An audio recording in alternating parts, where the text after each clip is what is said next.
Hey, hey. Hey.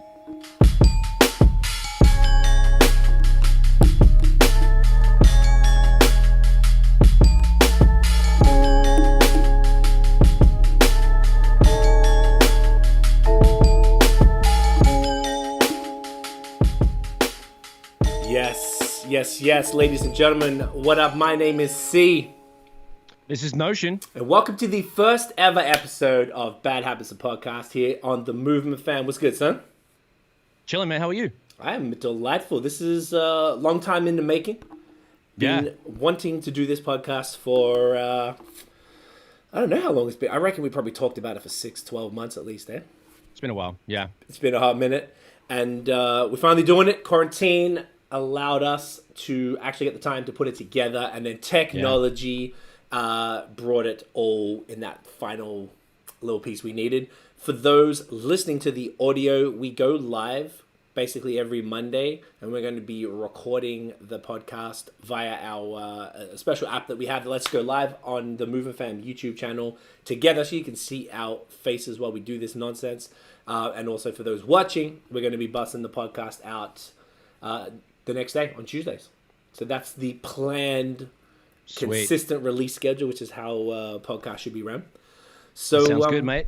Tell them what are we planning to do on this podcast journal? Like, I mean, this is just the first one, so we're going to give people a little bit of context. What are we planning to talk about? Yeah, I guess we're going to introduce ourselves and let them know what we've been saying, but also just let them know what it's about. Like it's about hip hop, music, culture, and everything that related around that, and also just beer and other shit that we enjoy. Yep. Bit of business, fun topics, but mainly music related, and then we'll just stem off to whatever the hell we feel like. Positivity, love, whatever. We'll just go. Couldn't have said it better. Exactly right. For those who also don't know, Notion and I, alongside my partner Tiffany, we have had a craft beer podcast for 5 years now, which is crazy.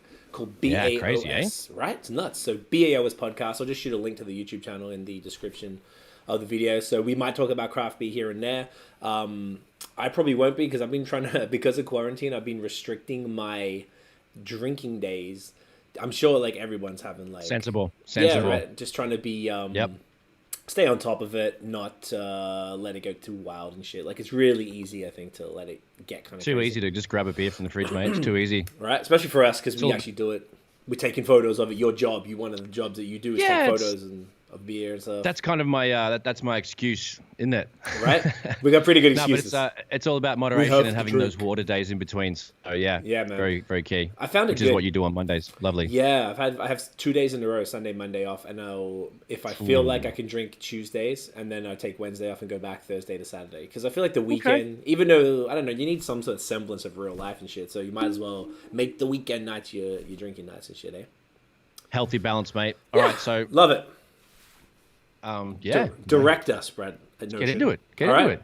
So we're just going to tell people what we about our stories, right? I think we should do that, because like, we've been doing music for a long time. People who be following the YouTube or following us on social, they might know a little bit, but like, I feel like we don't really talk about the whole story.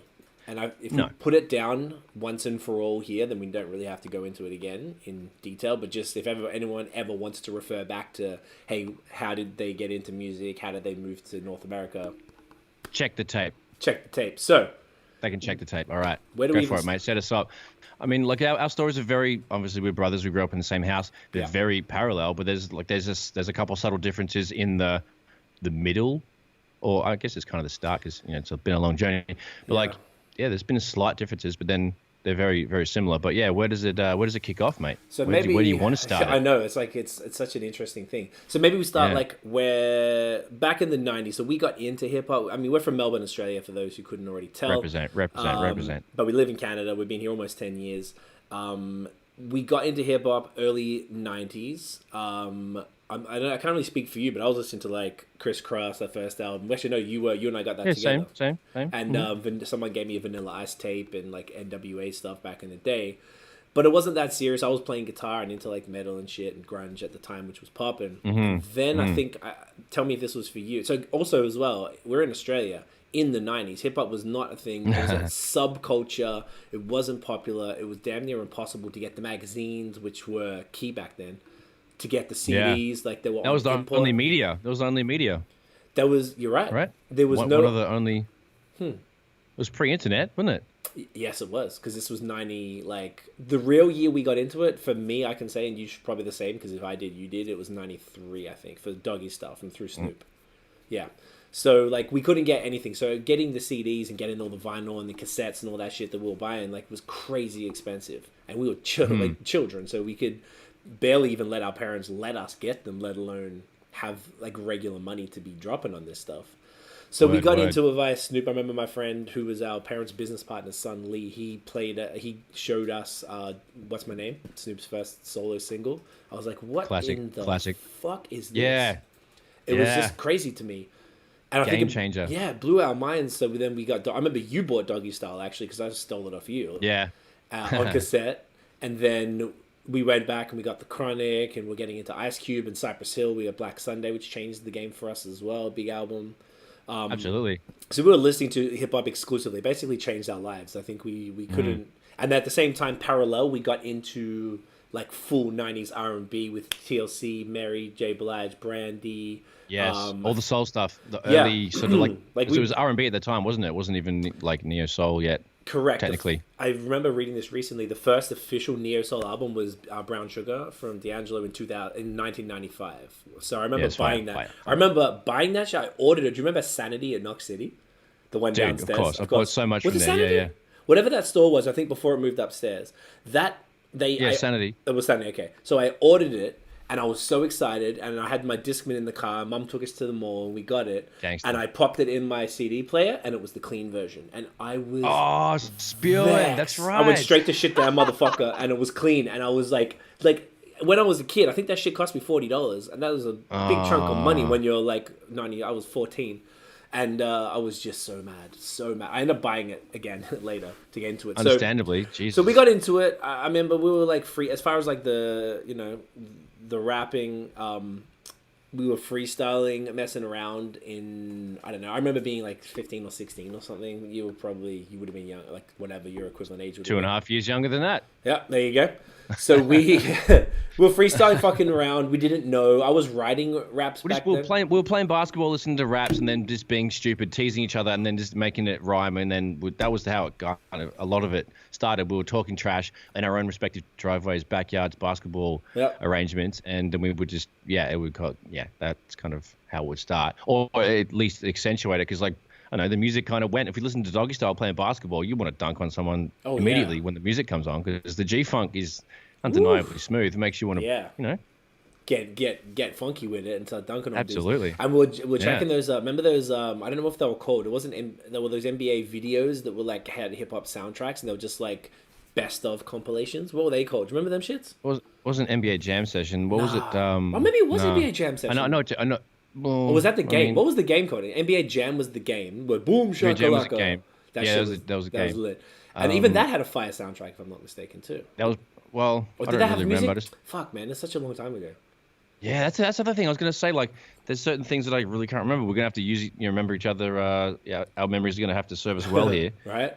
Because like even like when we first got introduced to like the Snoop and the G-Funk and all that sort of stuff, like we'd still like even our eldest cousin Dan, shout out, would show us. I remember him showing us Beastie Boys and like the Cypress Hill self-titled from 90. Who was that? Was that Dan? You're 100% right. It was Dan. Shouts to Dan. Yeah. It was actually because that was like wow. It was in 1988, and he played us Ice-T. Because I remember it reminded me of like. That was our first like introduction to. Yeah, it felt like cemetery music, because the beats so were dark. like mad, and we were a kid. And that was the first time I ever heard hip hop. We're in his bedroom. He was like 16 with the long hair. We would have been mad young, and playing he was lacrosse like hilarious. He was, and he traveled, so he went to like the States and Canada and got the stuff back and good. back. And because we liked all the rock and stuff, like, I think the reason why I remember listening to Beastie Boys is because, this is a nice blend of rock and rap. And like I was like, that's kind of cool. And then I remember seeing the cover of the Cypress Hill self-titled, like the first album, only one, I think that one's from. Yes. And I just remember those two specifically, like,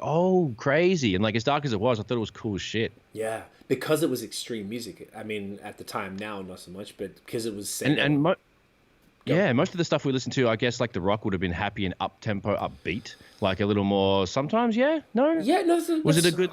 Was it the opposite of what we're listening to or being told to listen to? The rock stuff, like the grunge, like Nirvana, Soundgarden, Metallica, which isn't grunge, but like, you know what I'm saying? Like that stuff was like, it was for the time it was considered heavy.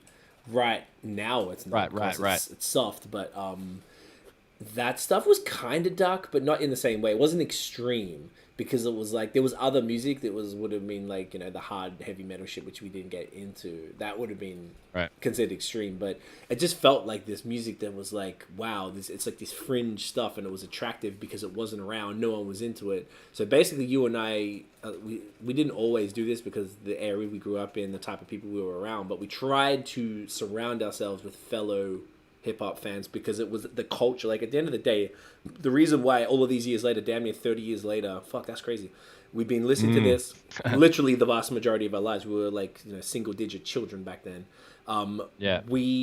That's crazy. Isn't it crazy? And like, it's the culture has defined our lives, really, is what it is. Like the culture is what we are here for. It's what we identify with. It's what we've known more than we haven't known, aside from the typical whatever Western or Australian culture, whatever you want to call it. So anyway, we were you know, it was always kind of tough to find people who aligned with us. So whenever we did find someone who was into hip hop, we were just like drawn to them, and we became good friends typically because it was a topic of things that you and I were talking about, and like, yo, check this shit out, or blah blah blah. Like, so as it went on, we were I never really took the rap and stuff seriously. I remember I was 18 and I started a mobile DJing business with my boy. And would you like to name that? What was the name of that one? Left Lane Entertainment. Left Lane Entertainment. Woo! I've still got the business card is on my fridge. On the fridge. Because I got magnets, son. That. We actually were making guap. Right? We were getting guap. We were making cash back then, yo. I've been hustling for a long time. And that was that was before rapping. And I remember, I was thinking about this the other day. I was in my fucking beige Mazda 626, 1981. And I recorded some rap over something, and I played it to my partner, my friend Ben, who was my DJ partner. And he was like, yo, this is sick. And we're playing to all my friends, just me rapping and shit.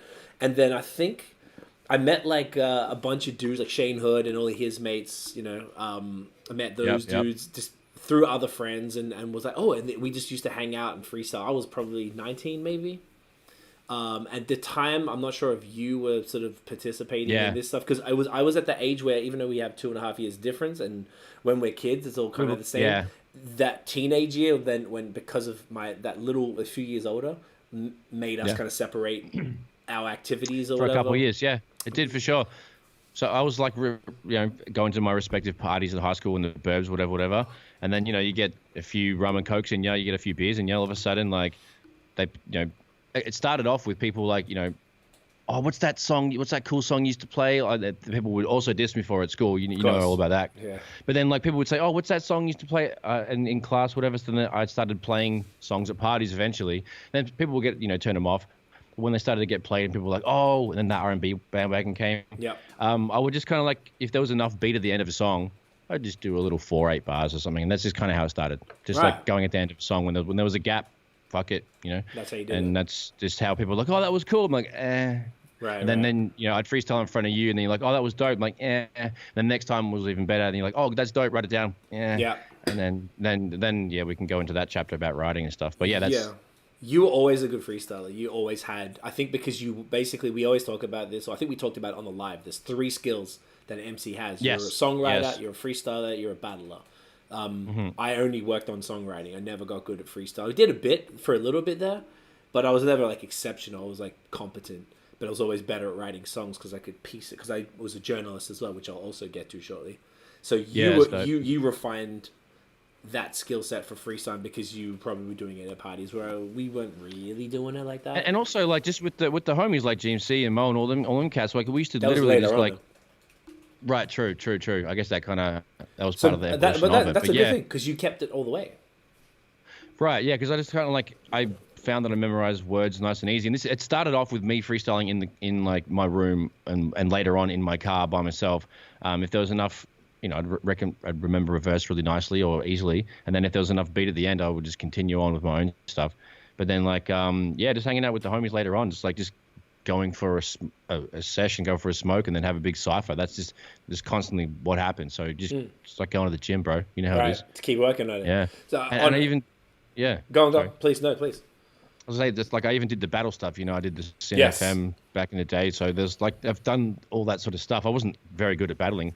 I didn't do amazing in that competition, but I shined on the written rounds and the blah blah blah. So I definitely, yeah, of course. But like it was cool, and like I've had that experience, and it was cool, and it was terrifying, and I was shit, and I shit myself, and it was great. But having to even given that brief experience was cool. It's definitely worthwhile. We'll get to that in a sec, actually, because that was a good example of our progression. I was just going to say, on the note of what you said before about people giving us shit, so you got to understand that Australia is a predominantly, or at least where we grew up with a mix of people, of course, but still a predominantly white Anglo-Saxon culture, so people don't get this type of shit. So for us, we're going to shows, I'm wearing baggy jackets, baggy jeans, I remember wearing, whatever, we went to the Fuji show, I'm rocking a t-shirt. I got a lot of shit for that. I even brought a knife to school one day to stab this fucking guy it was a pussy little knife, such a pussy. That was such a dumb move. But like, if he had said something, I might have pulled it out, and it probably would have backfired. But like, I was getting. I don't know, I always feel like that. Like, whilst it's not like poor us, I always felt like we really like put it wore on our sleeve, and we fought for the culture, and fought for it all the time, every day. It was great. It was really important to us. So. Skip forward, that was the 90s, and then I met. So I met those dudes, and I ended up starting a group. So with one of the dudes, his name was Matt. He was from this group of cats that I met, and then, funnily enough, we met with this other dude named Matt, who was your best friend's younger brother. And Matt now goes by 316. He is arguably one of the top 3 biggest rappers in Australia, or at least he was over the last decade. Six was the largest solo artist for sure. For sure, yes, because aside from Bliss and SO Hilltop, I know now it's a bit different. He's kind of had his time and seems to be just backed off a little, but he's enjoying his money. The top tier. So he was in a group I was in a group with him when he was like 14 or 15. So me, Matt, and Matt. And we were called The Elements, funny name, but we recorded a bunch of tracks and they were pretty sick. And then he sort of went along and did his thing all over the years, which is pretty cool. A specific moment for me though. So I never forget this. It was April the 8th, 2000. I went to the Naughty by Nature show at Festival Hall in Melbourne, and this group called Battletown opened. And Represent. I had never heard of them, but they were the primary group who, I don't want to get into this in this conversation, but the way that we rap, I'm not getting into this now because it's a whole thing. Nah. We don't have enough time on the clock, mate. And no one even gives a fuck, but back then it was a big deal. It was the actual main conversation in music, in Australia at least. But the way they rapped were like the way we rapped, and we were the minority of people because we didn't really think about doing it any other way. We always did it this one way. The way you hear us now, we've been rapping like that since we were in our teens. It's never changed. I saw these dudes, and I saw one guy on stage, and I recognized him. His name was Andrew Gardner, and he goes by Digger, get it? And I went to primary school with him. He was in my year in primary school, and we went to the same high school. And he was the only dude in high school who I used to talk to about hip-hop too, by the way. Like, no one else fuck with it. Everyone was into Silverchair at the time and Offspring and shit. And he was into rap. Yeah. So we weren't friends, but we talked about hip-hop because he didn't have anyone else to talk about. That was the connection. Right. Mm-hmm. So I saw him opening for Naughty and rapping. I was like, oh, I can do this. Like, I can absolutely... that was the it's doable, second that I distinctly remember, like, this is possible. Because I never thought about it. So from then, I reached out to Battletown. There was a producer by the name of Detect. He's also a rapper. And he is the main dude. So I just emailed him and said, hey man, I've got a group with some friends. Would you produce for us and can we record? So he said he'd do it for $100 a track. So the first one we ever did was called Deep. And I'm still not, you know what? I tweeted the other day, someone's like, do you remember the first track you ever did? Like, was it fire or not? And I actually said it wasn't fire, but I wasn't thinking of that particular song because honestly, I'm not embarrassed about that verse at all. It's not whack in the slightest. It still stands tall, mate. Yeah, and I feel like I really don't, like I knew as soon as I heard me on the track and I really stood out amongst the other guys, I was like, all right, well, there's something here. There's something for this I got to keep going with. So we did a bunch of tracks, and back then, you couldn't there wasn't like a path. Like, what are you going to do? So you're going to make an album. You're going to pay for the album and pay someone to do the design. This is before all the computer shit. There was no SoundCloud, no MySpace, no YouTube. Yeah. No one had really done it yet. There's no path paved. So you're like, No, so there were people rustling. There were people doing it, but I didn't even know what to do, right? Like, You're basically going to Right. get them printed out and sell them on the side of the road. How are you going to sell them? You're going to go into each record store one by one and go, hey, I did this album. Will you listen to it? And can I put it on consignment? Like, you leave it there. If it sells, then you give me the money. If it doesn't, then I take it back. Like, that's the only way to do it. So we never made a project or anything. So we did that for a little bit. Then I met this other dude. And I think at the time you weren't. The reason why I'm hogging the mic right now is because I don't think you were really... Oh, it's all good, mate. You were, like, around for it, but you weren't making music then either. If I'm not mistaken. I was making beats then, and I was writing stuff after you showed me how to structure a verse, but I wasn't recording anything for realsies because I was like, meh. Okay. So I was like, it started chicken scratch. Right. At Super that stage, early I on. believe. I mean, even granted for me, it was super early. So I was only a couple of years ahead of you anyway, just mostly because of an age thing. Yeah. And then I met this dude, Revelino, at work. We worked together. And he was more of a producer than a rapper, and he wanted me to be on this remix with this other dude by the name of Neek, who's actually a good friend of ours now, who moved to Toronto. He's from Canada anyway, but shout out Neek. Yeah. That's the homie. So I was like, oh, cool, this is dope. And I was sort of teaching Rev how to rap better, and he was schooling me on production and soul samples and like different genres of music and stuff. So it was a nice little like. He wasn't very lyrical at all. He kept using the same phrases over and over. So I was like, no, like, try like this. And he was helping me make my shit sound kind of more like that 02, 03 Jay-Z with the yep and all those little, like, hype things. Very true. I was rappity rap backpack shit. So he helped me kind of set that up, but I helped him get more lyrical. It was a good time. So you started coming along to a lot of those sessions because we worked together for, like, I think it was only a year and a half all up, really. End of 2002 to the start of 2004. We did a mixtape called Soul District was the name of the group. It actually did quite well in Melbourne at the time. We performed a lot. We opened for the Outlaws. We opened for Obi Trice. Right. That's right, yeah. We did a bunch Mercury of... Lounge, wasn't Mercury, yeah. It was always Mercury. We did a bunch of great shows with that, man. Like, it was a big deal in Melbourne at the time. It was sick. Because I was also a club promoter. That was the funny thing. I was a nightclub promoter for that same company earlier on. And then I met meeting Rev and then becoming one of their artists. And then I was also a music journalist. And I was one of the top three. There's only three of us. So I think it was me, Cyclone, and like Flagrant. Were the only three music journalists in the early 2000s. So I wrote the R&B column for Impress, I think, or Beat, one of the two. I wrote like Hilltop Hood's biography for their main album, and I forgot the name of it, but 2003. I wrote that shit. I was interviewing like Exhibit. I did like front cover. I never had that was my first and only cover article on Hilltop Hoods as well. I did that shit. I got to interview Exhibit with Andrew Montella. I wrote for Out for Fame magazine, which was a real like dope Melbourne hip hop mag about graffiti and like hip hop with reviews and blah blah blah. I was a senior writer for groovon.com.au, so that was all like album reviews and like club events and interviews and stuff like that, right? You were interviewing people on the phone, like big rappers and that. Yeah, man. I interviewed MC Ren.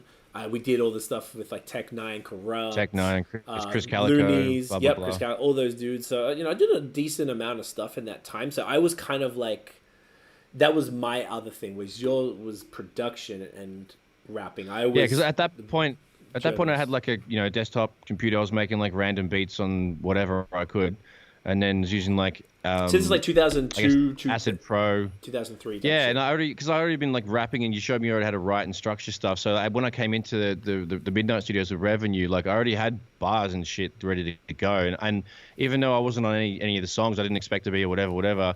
Any beat that Rev put up or you were rapping to, like by the time you wrote and recorded your shit, I'd have a verse written to it anyway. And so I was literally just writing. I had fucking a whole album worth of bars, or album worth of verses, just like because I was there and I wanted to hang out and soak it in anyway. And while Rev was making beats on that MPC 2000 XL, I was asking him, "Hey man, what'd you do that for? Oh, what's that for? What? Oh, that sounds different. What'd you do that for?" So I asked him fucking 200 questions an evening. Right. Some I'd write down, some I just remember because it was so cool.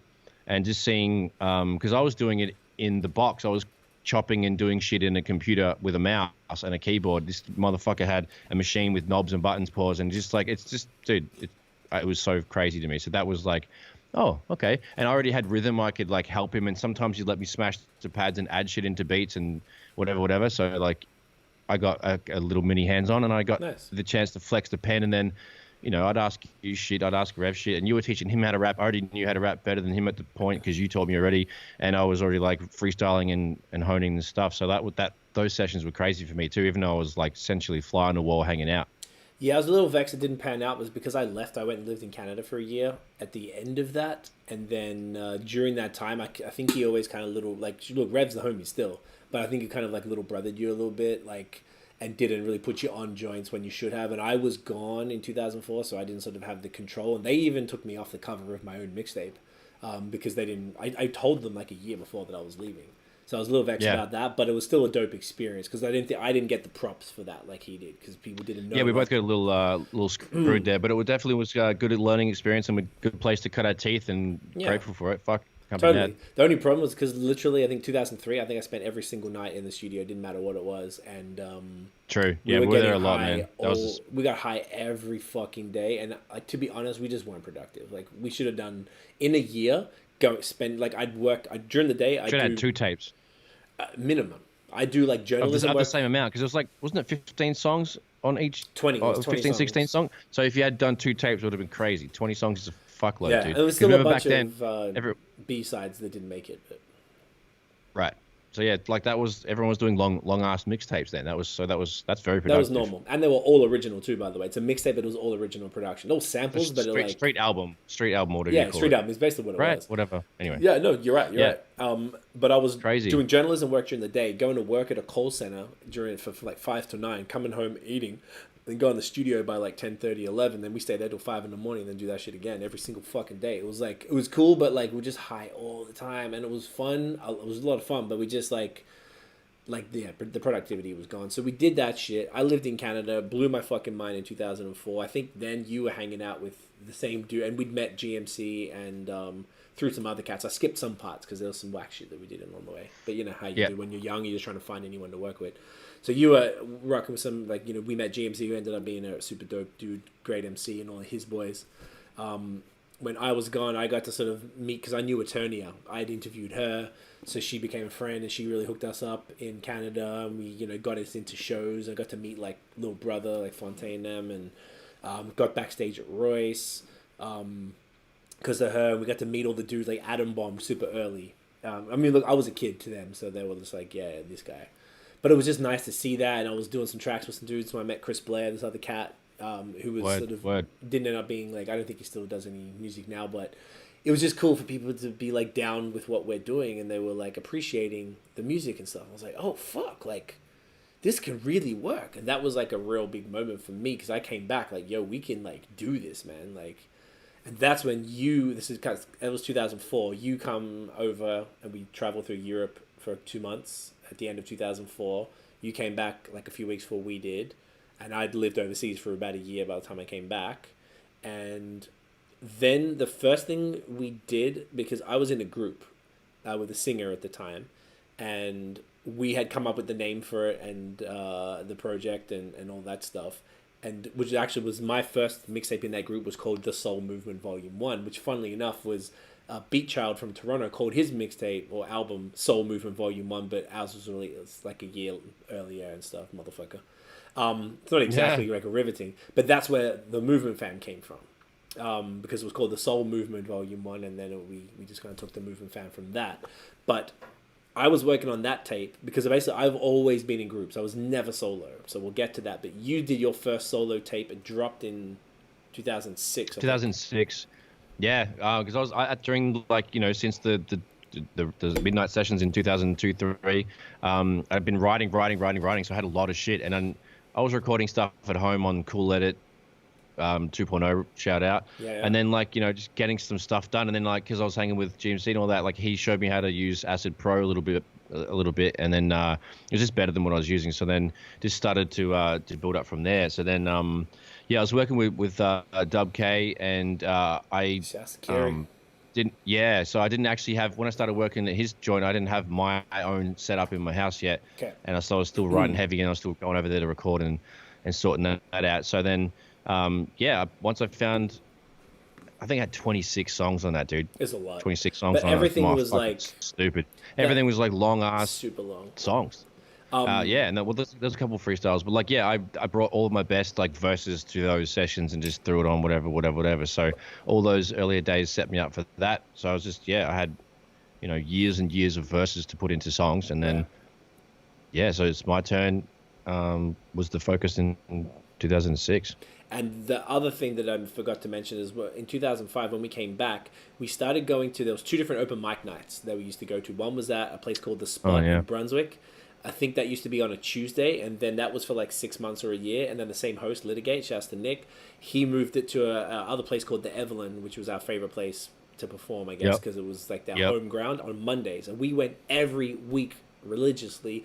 We were performing to fucking 5 people in the crowd, and we still rock it. We had no choice, but you were like, tell me if I'm like, you know what I'm talking about to say how you used to feel before shows and then still came through. Yeah, I used to get mad nervous. I used to throw up all the time, man. Like I used to just, whether I'm having water or beer or it doesn't matter, like I just get a little anxious and to the point that if I had any liquid, I just wanted to throw it up. So yeah, I get all sorts of fucked up. Fucking killed it, man. Like every time you were like, I was always like, oh man, fucking Brad's a poor cunt. But then you came through. And you dominated every single time. I don't remember one time you bailed, even if you were feeling sick, or you were sick. Word up. So like, respect, man. It's crazy, like, man. You came through, and look, thanks, dude. Because like, think about it like this, right? For anyone like listening, be like, man, you perform at a 6 p. It's not about that. Like, Melbourne is. We also performed to like 150 people in the same place, man. Depending on like if your anyone had an album launch or whatever. Like we did. Right. The mixtape launch was fire too. And mixtape launch was fucked, man. So we did my whole mixtape. We did it. We split it in half. It was 2 45-minute sets. I picked before the first one, in the middle between the first and the second one, and after the end. Man, my throat was red raw. You wouldn't even know. And I didn't even speak for like 3 days after that. That was fucked. I can imagine. But that was crazy because we did it. And Six and Pez opened for you. Six and Pez performing, shout out to the boys. Dope. Yeah, right. That was dope. That was an evening because that like it really was. But that like time, and this is what I always I don't want to ever sound like the old dude, but like these kids who don't have those opportunities, or if there's no things like that, like events that you there's no local to cut the teeth out. Yeah, man. And it's not even just that. Like one, you get to learn how to perform, which is key. 2, you get to learn how to talk to people and mingle, and you're like, oh yeah, man, I mean, like, let me hear your beats, or someone will come up, a new producer, or just want to meet rappers, so they'll come up, or singers or whatever, and they'll just like share all the stuff. So all the people that are big in Australia now, a lot of them were through that. His name is Grey Ghost now, but it used to be called Jeremedy from a group called the Melodics. Right. Someone I personally don't get along with, but Illy, he was there back in the day, started at the same time we did. Mantra. He's done quite well. Mantra was always around. Even if you want to say his name goes by Bam Bam now, but Joel he used to be called Fluid, and he was in multiple groups and different stuff. Like, 360 and Pez, both of them great dudes. They've both done really well. GMC, he's done pretty good. SK, but he stopped rapping. There's a lot of dudes that like we came up with that we met and collaborated with and worked with a lot. And specifically for us, another dude or 2 dudes who were from that original Battletown crew I was talking about, Weapon X and Ken Hell, they were like the gods of that shit because they were signed to a major. They signed to a label called Elusive, who was owned by the son of the dude who owned Mushroom Records, and Mushroom was the guy who found Kylie Minogue and shit. What's his fucking name? I'm gonna have a blank, but super famous. I couldn't be bothered googling, but because they were signed to this label, like they were like the gods. They were putting out like, when you probably $50,000, $100,000 music videos and shit, like with camera crews, because there was no other way to do it back then. And that was on TV. They had this shit on television. They were like in the record stores. Like they were the gods. So they were our friends. We still talk to them now, specifically X. But they were like the dudes. So they had a series of mixtapes called Scan On. And we never got on there. That was like our goal. We wanted to get like just a feature verse because they featured everyone. So we didn't really get to that stage. We were like the younger kind of dudes. Or obviously not everyone, mate. What do you mean? I said obviously not everyone because didn't get on it. We didn't get on it. No, that's what I'm saying. Yeah, I'm just being everyone tricky. but us got on it. Yeah, sorry, I missed the joke. Boom. Hey, applause for me. Put it on. You got buttons? All right, I got buttons. Oh, you can't hear it? Yeah, sorry. You'll see it in post. You're right. See it in post. So basically, we did. We actually, do you remember in 2006 after we had your launch? That was the first big launch that we had for our own projects. And this was even before we were officially even with the TMF stuff. Like we were helping each other. We were just working together because we were brothers and we were in it, but we didn't do it officially. We went to Sydney twice, 2006 and 2007, for this new thing called the Urban Music Awards. Yeah. And that was, our friends were nominated, like Justice and Chaos, who were signed to Weapon. This is so complicated, I guess, for people who don't know who we're talking about. But Weapon X and Ken Hell had a record label with Andrew Montel, who I mentioned before, who used to own Alpha fame, and now he started a magazine called Acclaim. They owned a label called Solid State Recordings, and they signed Justice and Chaos. Justice won Scribble Jam in 2005 for anyone who knows battle rap. So Justice was a big deal. They had a deal with Warner and shit. That was the last year of the freestyle ones before they decided doing like the World Rap Championships. It was all freestyle, yeah. Correct. And they also signed GMC. So Justice and Chaos, they were nominated for awards. So we went up to Sydney the 2 years. And the second year, we got the VIP with them. They got us because my good friend Shane Hood, who I mentioned earlier, ended up managing all of those dudes, all the Solid State guys. Shane managed them along with Motley, who was from the UK but lived in Melbourne, who's also I still talk to him. He's a G. So it's complicated, but we went to Sydney for that. And that was super cool because we got to sort of be around them and just put our money up for the hotel and the flights but we got all the free drinks and got to go to the event. And we had your mixtape for that first year. We were giving that shit out everywhere. And then second year, I might have had my mixtape. I don't know if I brought it though because it was like you had the cardboard cover, which is much more travel efficient. And I had the jewel. Yeah, the maxi single whatever. Maxi, that's all. Oh, yeah. So we dropped your shit. Then I think we started the Movement Fam. I always thought it was 2008, but maybe it was 2007. I can't remember. No, because World Domination dropped in 2008, so that was my second joint. So like I guess it would have been. Was it TMF logo? Maybe. Okay, so maybe it is. I always put January. Yeah, of course it was. Okay, so it was. Of course it was. All right, that means we started. Kid 8 did the logo. Kid 8 did the artwork for World Domination. So it had to be either before the very start of 08 or definitely 07. Okay. Or even late 06. Good point. So that means because It's My Turn came out in September 2006. So then it must have been right after that. Yeah. Yeah. Maybe because we were like, this is dumb. We should just be working together on something more official. So TMF was just like a crew. It was like me, and we had there was Tommy Guns, Thriz, all the boys like Magnificent. Yeah. G, like everyone was just there. Yeah. We had it was like an evolving kind of crew of just mostly our friends that we were working with who were rappers or whatever. So then I did my mixtape, which was sort of soul and hip hop together. And once again, this was a huge mixtape era, so everyone was just rapping over Jack beats. That's all we did. Yeah. That's not all anybody really did, right? So we're all trying to be Lil Wayne mixtape Weezy. Yes, we were huge Lil Wayne fans. It's like some of those dudes, like G and GMC and some of his mates, they only listen to Lil Wayne exclusively. I don't even think they. I know. They were into Budden a bit, but like mostly Wayne. So Me too. Very interesting. It was gangster. Yeah, it was great. Good times. It was all just like good lyricists. That's all we cared about. It doesn't matter if they were actually fire on tracks. We just cared about fucking bars. Yes, agreed. That's all it was at the time. We're just all about lyrics back then. So. We did that tape.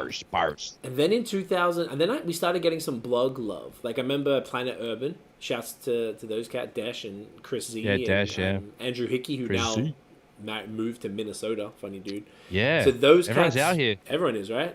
So they helped us. We started getting some blog love. And then we connected with this blogger, Kevin Nottingham. And I think this was around 2007, 2008.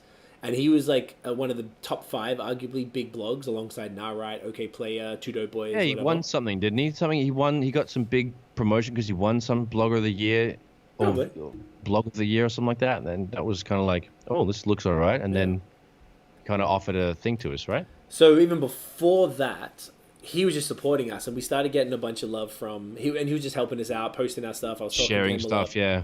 And we decided to do we called it like a radio tour in 2008. So your second mixtape, World Domination, and my second mixtape, The Soul Movement Volume 2, we did a radio tour and we went around, where did we go? Seattle, San Francisco, Atlanta, Toronto, New York, Los Angeles, I think. And we did that for 5 weeks. And we went on like major radio shows to DJ Hyphen in Seattle. We worked with the understudies. And part of the understudies was our friend Poe. And Poe, I did a full-length album with him in 2018 that dropped, Bad Habits, which inspired the name of the podcast. Good story. Fire. It was our first time. We wrote and we ended up releasing a song called Never Going Away out in Oakland, in Berkeley. We recorded that shit. Mm-hmm. That was super, super fun for us because it was a big deal. That was super crazy. Yeah, they loved it. Recorded on the spot and just vibed with these cats and smoked their local shit and drank their local beer and stuff. Like, it was really cool. Chick kicked it with DJ Grain, who ended up, that was when the idea for the Valentine's Day mixtape started. With you and him came up with that in the car in 2008. Then we started 2009. We're still doing it, and it's 2020. It's fucking crazy. There's so many things to connect all of this stuff, and we're trying to compact 30 years into like a short period of time. That's why we're kind of going in and out or diving into things longer than normal. So I'm sorry, guys, but it all makes sense. There's a method to the madness. There is. Even though it's patchy, like, yeah, we're gonna fill in as much as we can. Yeah, and then keep it comprehensible. There's a mild expectation of assumed knowledge here as well, like that you kind of are somewhat familiar with who we are and what we do to a degree, and you might have been like, oh, so that's how that came about, blah blah blah. So then we're nearly getting there, guys. We did that in 2008, and that was the moment when we flew into Toronto. I always tell people that was I flew back in. I was like, oh, we need to move here. Like, and that was it. And I checked immigration, and then we were able to. The thing had changed, the working holiday visa. So then in 2009, so crazy. Kevin Nottingham was starting a label. That was fantastic, TLDR. Thank you, man. Thank you, Tiffany. You're the best. Sorry, Tiffany just put up a comment. She said that was fantastic, TLDR. Oh, lovely. So like, thanks, Tiffaz. We're trying to get to even more TLDR. We're going to compact the last 10 years now, real quick. Kevin was starting a label called Hypnot Records, and he hit me up and he was like, "I want to sign you, Nosh, and Tommy and the crew." And we were like, fuck yeah, let's go. And then he hit me not long after, and it was kind of getting cold feet. And he was kind of like, oh, man, it just seems like a lot of work, blah, blah, blah. And I'm like, look, bro, I've got this tape and this album in the way, and this EP, and we've got Tommy's EP, and blah, blah, blah. And we had all of these lists. He's like, fuck, you guys need your own label.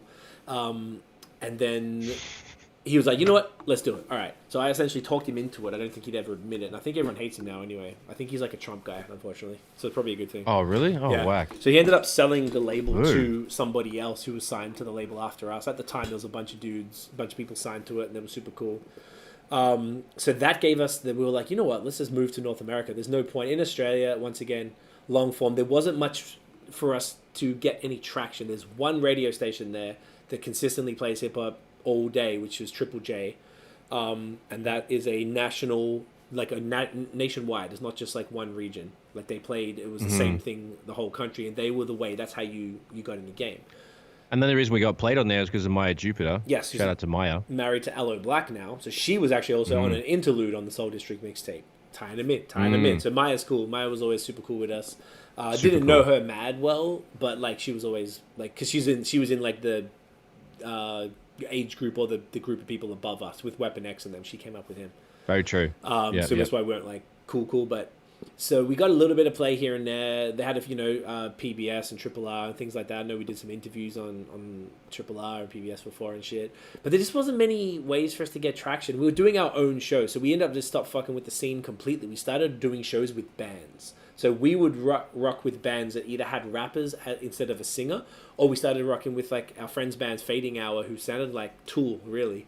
And we did a song with them, which is called Celestine. We did a remix to one of their songs, and it's on this YouTube channel. That's a banger. I love that. It's a live performance of it because it's so fun, just going crazy and screaming, and there's guitars next to you and shit. It's so fun. So that was cool for us, and then we're just like, let's just get out of here and like roll the dice, man. Let's do it. So we moved to Toronto in 2010 in September. So it's 10 years this year in September, which is wild. Damn. Keep in mind, we were signed to Kevin Nottingham, who typically at the time hadn't even really given us much, and he's based out of Miami, Florida, by the way. He hadn't really given us much crazy support. We didn't get plenty of blog love. Like, I managed to get Mick Boogie and Terry Urban to mix my third mixtape, which was pretty dope because they're a big deal. And I would have been able to have access to them, I don't think, without it. I mean, look, you pay money for it, but like it wasn't like... Yeah. That was cool. Yeah, that was super dope to have them because I had the commissioner, that little sound effect, which was a big deal because they did all the little brother At the time, joints. it was huge, yeah. So we moved here in 2010. We were here for like 2 weeks. We went straight to Atlanta for A3C. Then we went to Cee and J. We had to meet, Emilio Rojas, who I'd done a song with, and we met Crooked Eye at A3C, which was amazing because he sat with us. Yeah, I got to talk to Crooked. Yep. You spoke to him, and then you brought me over. Yeah. Tell him what happened. I got to meet. I just saw Crooked Eye there, and he's just dressed in all blue LA Dodgers gear. I was like, oh, gangster, because like I'm big on Slaughterhouse. Anyway, so I saw him. It's like, hey man, peace. Like I came up with full respect. Hey man, I just wanted to say peace. Like you're a big influence. I appreciate blah blah. I heard all your when he's on he's on the radio every single week with the weekly releases. I forgot what that was called. Anyway, I told him that. He's like, cool. He's like, oh, what are you from England? Whatever. I was like, nah, man, boom. So I told him the story, and then he was just like, man, that's crazy. Like, y'all gave all that up to move over here, boom, boom. So I'm like, yeah. And then he was just like, that's crazy, man. That's super dope. He just was super receptive, and he was just like, that's amazing. That's super inspirational. And I said, yeah, me and my brother. He's like, right over there. I want to introduce you. He's like, yeah, cool. I'm just chilling. He's standing by himself. He was just chilling. He's holding that big dirty cigar. He was just fucking just cooling.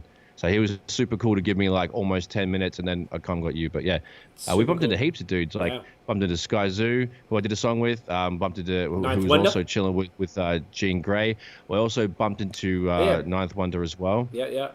And that was insane. I saw him. I got like starstruck like a mother. I got a photo and it looked like a deer in the headlights. That was so fun. Look white as a ghost. Looked like about 12 also. Ninth Wonder's about 6'10", and at the time, like I'm 6'3", but like I guess I was pretty much the same height. But he looks like huge compared to me. And I look like a little boy, and it's amazing. So I got to meet some some legends at those crazy festivals. That was super sick. People we've done collabos with. That was fire. And you got to understand, for us, it's a big deal because we're coming from a place where these people just aren't around. You can't just go to a festival and see these guys, right? So for us, it was huge. So we put our money up. That's the difference. This is why I really, with us, but we put our money. We moved to another country, away from our family, with no real connections. We had to pay for everything out of pocket. We went and just dropped all the money to, on the plane fares, and and we went to South by Southwest, CMW in Toronto. Like we went to all the festivals and we're just meeting people, and we got a publicist. We put our money up and got a publicist. When we first said it was definitely too soon, but like it was like wanted to just really go hard. We were doing shows in Toronto. We got a few little gigs. We knew nobody, man. We were just hustling, trying to meet people, anybody I talked to online and stuff. We met Ill Vibe early on and LS from up in Barrie, who both still around, still talk to those dudes. So we were working, and then 2012, I moved to Montreal essentially to keep me in the country. It was easier for me to do that than stay in Toronto, and cheaper.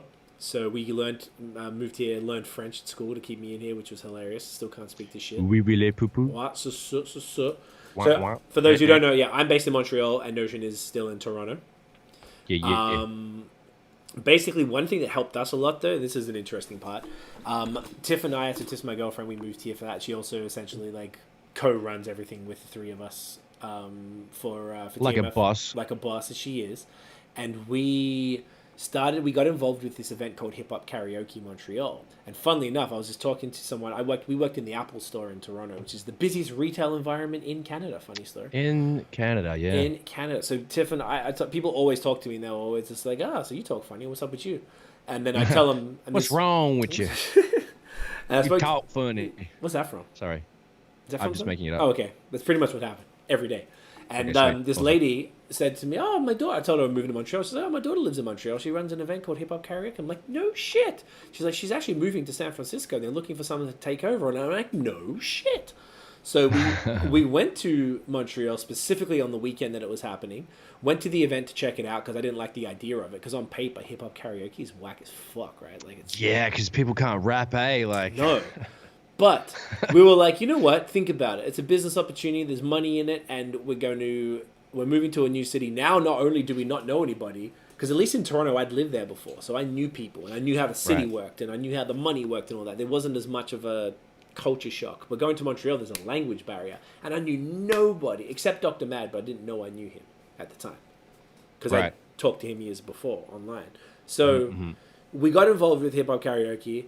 And the good thing about that was, one, we learned a lot about business and how it all worked. We learned more about the events game. And even though we'd been running events at home, it was an interesting way because there were 7 of us running it, which is a lot of people. But we got to learn, one of the dudes who was the main guy his first team left, and then he replaced him with us.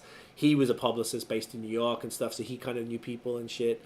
So it was good to learn how that worked and get contests and be able to get sponsors and all that type of stuff. So we learned a lot. But on top of that, I got to meet the host, was this dude D-Shade, who was the OG of Montreal, the Maestro Fresh West of Montreal was D-Shade.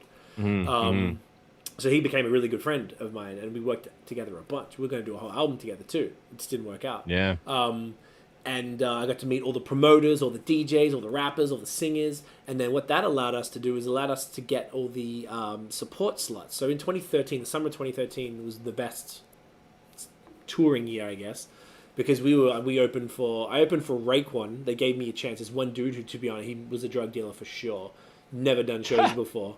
And he's had mad guap, eh? He had mad cash, and you could just tell the way he moved. It was funny. He was nice, super nice though. Slimy kids. No, he wasn't slimy at all. But it was just the type of dude that he was, a street dude who's definitely not a club promoter. No, fair enough, because they can. And so they put me on for Raekwon, and the best part about that was that because of him being like a street dude, all the other openers, there were 6 openers. I'm sure he charged them. They were all trap dudes with glasses and like chains and stuff. Whack. And it was Raekwon. Lil Pumps. It's grimy, like sort of. This was long before Lil Pump, I guess, but like same kind of like thing. Like, why are you putting these as trash? As trash. They were terrible. And then I was just by myself with a DJ and doing like soulful hip hop. And then mad dudes, I went on 3rd out of 6, and mad people were already bored because they came to see Raekwon, not this trap shit. And dudes in the crowd were just stopping me and dapping me up. Oh shit, didn't know a white boy could spit like that. I'm like, yeah, son, that's what's up. Like, it was very, very cool. So then because of that, the promoter hit me out. He's like, boom, you got the Mos Def shows. Because he was doing Mos Def, and that was the audition for the Mos Def show, essentially. So me and you were like, aside from Nasi, the narcissist, who's like good friends with Mos Def, we were the main headline opener. Yeah, but with the other opener, yeah. Well, there was Jai Nitai as well, but he went after us. It's just we got that spot because we did well. So we got to open for Mos Def, which was like packed house, 350, 400 Crazy. People, which is one of the biggest crowds we performed to. So we got to do that. Sure. We opened for Odyssey. We opened through a different dude, but like same venue at the Belmont. We got Odyssey was dope. Bliss and Esso, because we knew the dudes at Cabaret Underworld, which is now closed venue, but we knew those dudes from the same connections. So we got on all those shows. I opened for Slum Village. We did Black Milk. We did J. Rue the Damager. Yeah, Black Milk was sick. J. Rue, yep. We did Hilltop Hoods. That was Hilltop killer. Hoods, yep. And these shows were good for us because like even Hilltop, we came out because we're Australian. It was a good fit, and the Aussies playing in Canada. But like so many Aussies in the crowd who was not expecting that. Dudes were staunch. At Bliss and Esso, they were cool. At Hilltop, they weren't cool. They were staunch. So we have a thing in our sets where halfway through the set, say like a 20-minute set, which is typically an opener set, which is mostly what we would do. We'd do the 3 songs, and then we do 3 songs at the end. But in the middle, we would have like an instrumental, a little like cipher thing, yeah. And it was like a Kendrick's High Power, or we did J. Cole Lights Please and shit. And we go down to the crowd, and we go in the crowd, and every time we do that, and we come back up, all the people who were staunch standing back rush the stage. Like it worked. It was just so cool because it taught us like, yo, we can fucking do this, man. Like we were doing well. We were getting more people wanting photos and buying our merch than the actual openers who had a big name and were on tour with them. So like all of these looks were doing good. This was back when touring was a big thing. In 2014, we did a bunch of tours. Who we toured? We toured with Palmer Squares. With Relic and Fresh Kills. The Golden Tour with Hezekiah. We brought Hezekiah. The Golden Tour, yeah. My Clarity. We did Bodega Brothers. Bodega. I was just exactly their Blood, Sweat, and Beers tour, I think it's called. Yes, anyway, it was. We did a bunch of good stuff. And then, so that was pretty dope. And we did some more like openers that summer. And then we did our own headline tour in 2015, which was cool. And that was like a regional tour because usually the regional shows we learned to do better. And then basically we sort of intentionally haven't done. I did a show with Jonathan Emile. I did a verse. He opened for Royce 5'9". I think it was 2016. So I did a verse for that. But like we haven't. Oh, and we started another event called Hip Hop and Breakfast in Toronto, and we did a show there. I think that was 2015. But that was the first and only performance because we just stopped the performing. But basically, we stopped doing live performances because we realized, like, even for the tours, the amount of money, you're lucky if you break even. You got to always, you got to pay for all the things yourself. You got to physically go around and put fucking posters up. Like, you got to convince people to spend $10 to even just walk in the door, which most of the time they would. And then on top of that, you want them to buy a T-shirt. Now, some places they loved us, like Kingston, London, Ontario. London, yeah. Mm-hmm. They loved us out there. Ottawa wasn't too bad, but like... Barrie was always good too. Barrie was good for us. We performed there a lot. Yeah. And it was just like redundant. Well, this is dumb. Like, why are we doing it? Let's just focus on that. And so right now, we haven't done shows for quite some time intentionally because we're just putting out music. And I feel like if we're going to do shows, I don't want to do them this like shit way. We've paid our dues. We've done the years of open mic nights and we've done our own tours. We've toured with other people. And I just don't see a payoff. The payoff would be to, I imagine, would be to get a video popping or a single on, on playlists on Spotify or something. And that's how we're going to grow our audience, and then we're going to get a real show, and then people are going to actually give a fuck. There's still a lot of people still won't know you, but or you get on a festival if we ever have shows again, I guess, which is also shows that our strategy was good because no one can do shows right now. Right? So I was switching all the everyone's got to pivot to the digital side, and everyone's just trying to make video clips at home if they are just trying to do something, trying to get any new content out. Everyone's just scrambling. And that's why we're doing this. Not much you can do, yeah. No, I mean, and then the last thing I want to just mention, because there's not really much else, was that I dropped 3. So I went solo for the first time in 2011. Did my first solo single in 2012. I did 3 mixtapes called The Indie Experiment, Volume 1 through 3, and I was rapping over. I thought it was good, but it was so fronted on because I was rapping over like non-hip hop songs in the gaps between the songs, as opposed to like just making a beat out of it. Maybe it's a little bit too experimental for people, but it was hella slept on, man. Like the people I've played that too that are actually just rock fans, they feel like, what the fuck? This is better than the original. Like half of them that they heard, like, yo, that's seamless. Like they like that shit. So I feel like got played to the wrong audience, man. I reckon. I agree. I feel like it's one of those things where people will discover the back catalog once we have something that pops off. And then how did it work? In 2013, I dropped Steps to the Peak with Dr. Mad, an EP. Ended up essentially being an album dedicated to Montreal, which did really well here because it was about Montreal and people fucked with it. 2014, I did my album This Is All I Know, which was great. That was a lot of features we'd collected over the years from Emilio. Hezekiah had beats from Illmind because I got him from the MySpace days, stuff like that. Then 2013, you also dropped Pride on My Cufflinks, your EP, right, a couple months after I dropped Steps to the Peak. End of 2015, I dropped an EP with 76 called Be Better. 2016 was a bad year for us, so it was just some singles, personal reasons. 2017 was your album dropped, and that shit was fire. The Heart on My Sleeve album did super well. We made a beer for us, our first ever beer collab. We did a big launch party in Toronto, went super well, like a listening kind of party rather than a performance, which I think was like a better vibe.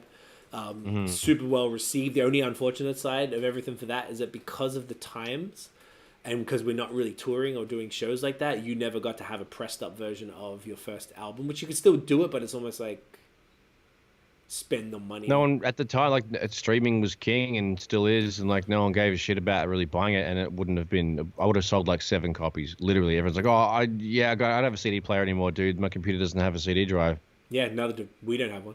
Fucking fair enough, dude. I guess I won't fucking print them up.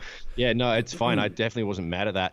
I just wanted to hold it, but like, I've done that a few times. Like I had the 3 mixtapes. Also, we missed talking about Notion 9th. Oh fuck! There, 2009. 2000. I'm not just saying. Like that was the. Oh, third, and I had Volume 3 too. Yeah. Pride in my So whatever, we missed that because that's what I get. That's what I met. 9th Wonder. I gave him that mixtape I made for him and was like, "Yo." Anyway, I didn't say that before. On the corner of Notion and 9th, and you were rapping over all 9th Wonder beats for that, which is a really cool theme for a mixtape, and it was dope because you got to meet the guy and do it. And speaking, didn't give a shit though, unfortunately. Well, because it was also at a, it was in the middle of a festival. It was at A3C. He's walking past. He's going somewhere. Probably had I'm just talking like after, like, you know, we're verified on Twitter. I chat to on Twitter, and it is just like didn't seem to care. It's like, okay, cool. Yeah, it's like, maybe it's like it's okay. You can't take it personal because you don't know him. There's no relationship. Why would he care that some dude he doesn't know, like internet's.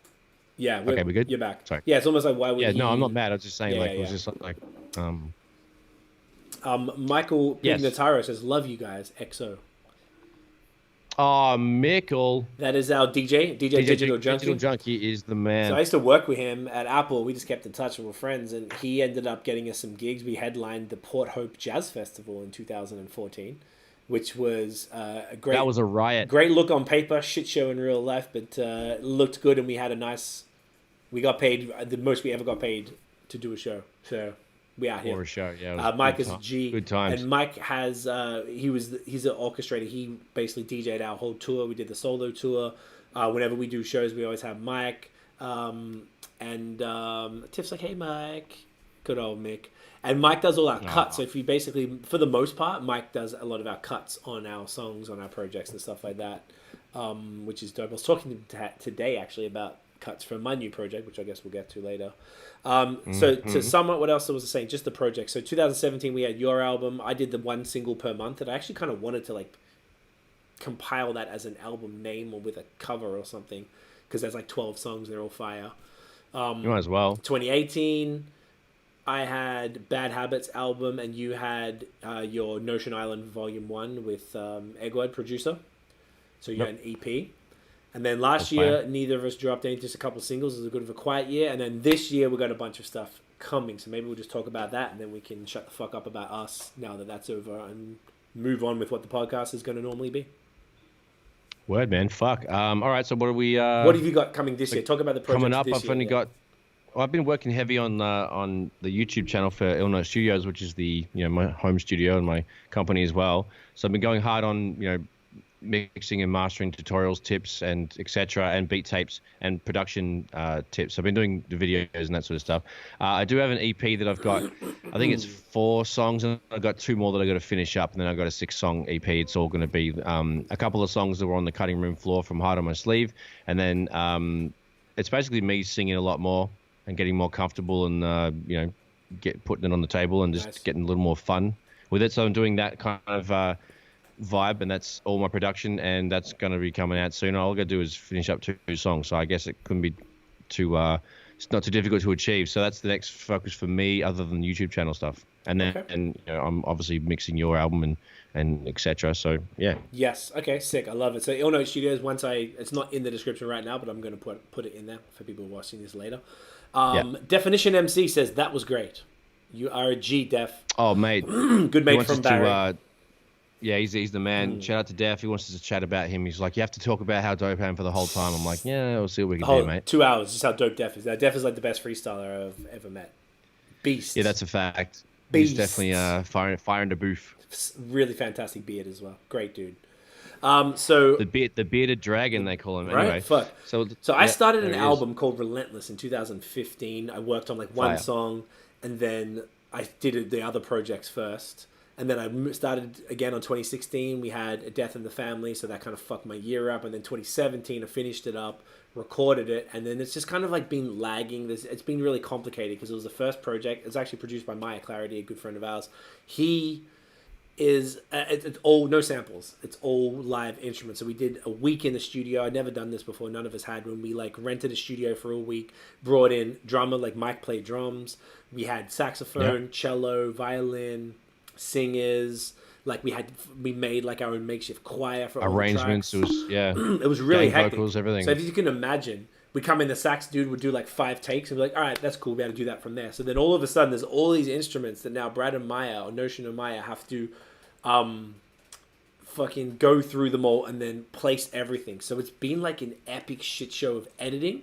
Then once you've done the song, then you go do the same for the vocals. Because we just did a bunch of takes and we're like, yeah, we didn't chop it at the time because we didn't have the time in the studio because I was rented to get it done. Anything. So like there was no compilations, no chops, no do that again and put this. So you guys had to do all of that editing. Probably took a fucking year to do that. And then now we're at the stage where basically, I guess because of quarantine, Maya wanted to add more. We did a couple songs, but I guess it's not really necessary. He was just being like, give him a little spruce. He just wanted to do some extra bells and whistles on the arrangement and just like, take certain things out and just kind of like, just do more like producing as far as like just taking things away that needed to be or whatever. Just arrangement stuff, just small tweaks. Right. So now that he's done all that, I just got to just continue with the mix. So hopefully I want to release it this year. I just want to get it out, but I wanted to have money. I've applied for the Factor grants a bunch of times and have not been successful. I want to try again because I'm able to. I want to do it this week actually. It's on the cards to just reapply. I want to redo my shit, but I just want to get just a few grand for some like publicists and stuff to do shit. To get us on playlists and stuff like that, because that's really how we're going to move it. And now we've got video treatments. Rich, who does all of our videos, Richie Basarash, our video guy, exclusively does all that shit. He's amazing. So we've got a full treatment. So I want to get that out. So Brad's working on that. But in the meantime, I've done an EP with a producer by the name of Smokewell, who also raps. And when he raps, he goes by D Cypher. So it's C and D Cypher, called C Cypher is the name of the project. 6 tracks, 3 soul beats, 3 grimy beats. Super dope. So I actually finished recording the last song yesterday. Now we just basically need your verse for the one song, Notion, and then Mike's going to lay some cuts, and then that project is done. So there'll be a couple projects like that, and then me and you have like a real small EP we're going to work on straight after these are done. So it's like, hopefully we'll have a bunch of small shit coming just to keep that going. And now we've started the podcast, the final thing, just because like this allows us, like we have the beer stuff, and I have a social media channel as well, High Season, for our agency, and we have a YouTube, so I'll put that in the description along with the other stuff, and that's cool. So basically, most of the time I get to do content, talk about social media or beer, and I just want to talk about rap, goddammit, because I never get to do it. Talk about fucking rap, mate. So, talk about rap. Right now, we're in quarantine, so that's it for us. If anyone needs to know, it took the first full hour of this goddamn podcast. We told you our fucking story. If anyone needs to know, I'm going to tell people to go listen to episode 1, get it over and done with. And we still didn't fit everything in, but we, it's enough, I guess, got right? most of it out. It's enough. So that's it. Put it over there. Let's go. Let's get moving. All right. First thing, let's talk about the battles. So, as y'all know, the Verzuz battles have been probably the highlight, arguably, of quarantine so far. Started by Swiss Beats. If you didn't know and you're fucking under a rock, Swiss Beats and Timbaland did a random battle where they were just playing their songs to each other and like trying to have playing hits and seeing which one's better and shit. They ended up starting this thing called Verzuz, like Verzuz TV, and then basically they've been arranging an official, platform. Kind of a schedule, yeah. Yeah, they were getting the people through. Michael says more though. I don't know what more. More though what, Mike? More though what? I think there's a bit of a delay from where people hear from what we're actually saying, so sometimes the comments are slightly off. That could be. Nah, she's sweet, mate. No stress. Eh? So, basically, the first one was I don't remember all of them. There was Swiss and Tim. Then there was like I don't think Neo was the second one. No, the second one was the weird guy, Sean Garrett versus like the Dream or whatever. I think. Amanda T says yes. I'm not sure what that's to do with, but probably the battles. Yes. Yes. We have what else did they have? They had Neo versus Jonta. I forgot his name, but that was one of the best ones.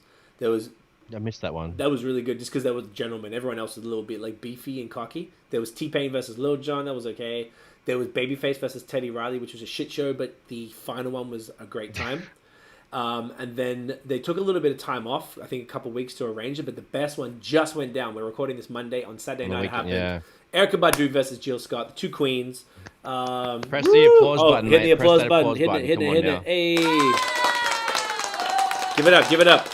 So, Badu and Jill Scott were lit. We essentially scheduled our whole day around it. We watched that shit from 7 p.m. Yeah, man, that was the same. Till 10. That finished. We went for 3 hours, and then they had an after party on Erykah Badu's website. So we watched them from like 7 till 3 a.m. It was out of control. It was quite the evening. Talk about the battle. That one? Yeah, man. That was the only one that's newer, so we have to talk about it. I mean, I guess so. Yeah, it was beautiful. It was romantic. It was smooth. I mean, other than Erykah being late. It was solid. Everyone had the wine. It was just nice. They were just showing mad love. It wasn't like a competition. It's like, I love you more. No, I love you more. Let me play the best song that you did. No, let me play the best song that you did. It was the fucking best. I really had a great time. And legit, I live by myself, and I moved my coffee table back a little smidge. And, I was cutting a little 1-2 step in the lounge room. It was sick, man. I legit was dancing by myself to these joints. I know it was a crappy sound. I had it on my speakers, and it was still really bad because Instagram. I was dancing in the lounge room. It was that good. It got me off the couch, dude. It was solid. Loved it. They're amazing. Beautiful to watch them interact and shit, and it was just really funny and super, super dope. I like them telling stories in the middle. That was kind of cool. Yes. But the fact they went for so goddamn long and didn't give a shit was the best because I didn't really realize that 3 hours went by until I got up to take a piss. I was like, oh man, it's been like fully 2.5 hours of actual on-air time. Yeah. It was like, god damn.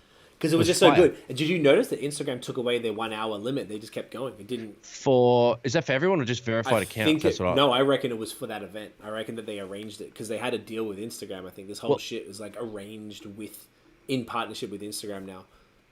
Well, it's good if they did that because Rory and Mel, when they did that stuff, like Rory was like, well, I think mine's good because I'm verified. So like, I don't know, because at that time, people were getting cut off at the hour, and he went 2 nights ago before that one, and with Joe or whatever, and they went for as long as they wanted, and nothing told them to go off. Right. So I don't know, maybe it was verified accounts, and maybe they just fixed it in general, but it was weird that they.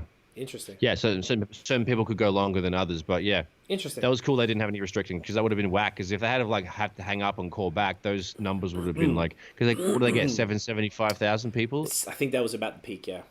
750,000, fam. That's insane. It's pretty good. And Tiff said that was such a vibe, and it was. It was super vibes. Super vibes. I had the salt lamp was on. I had the purple LED going.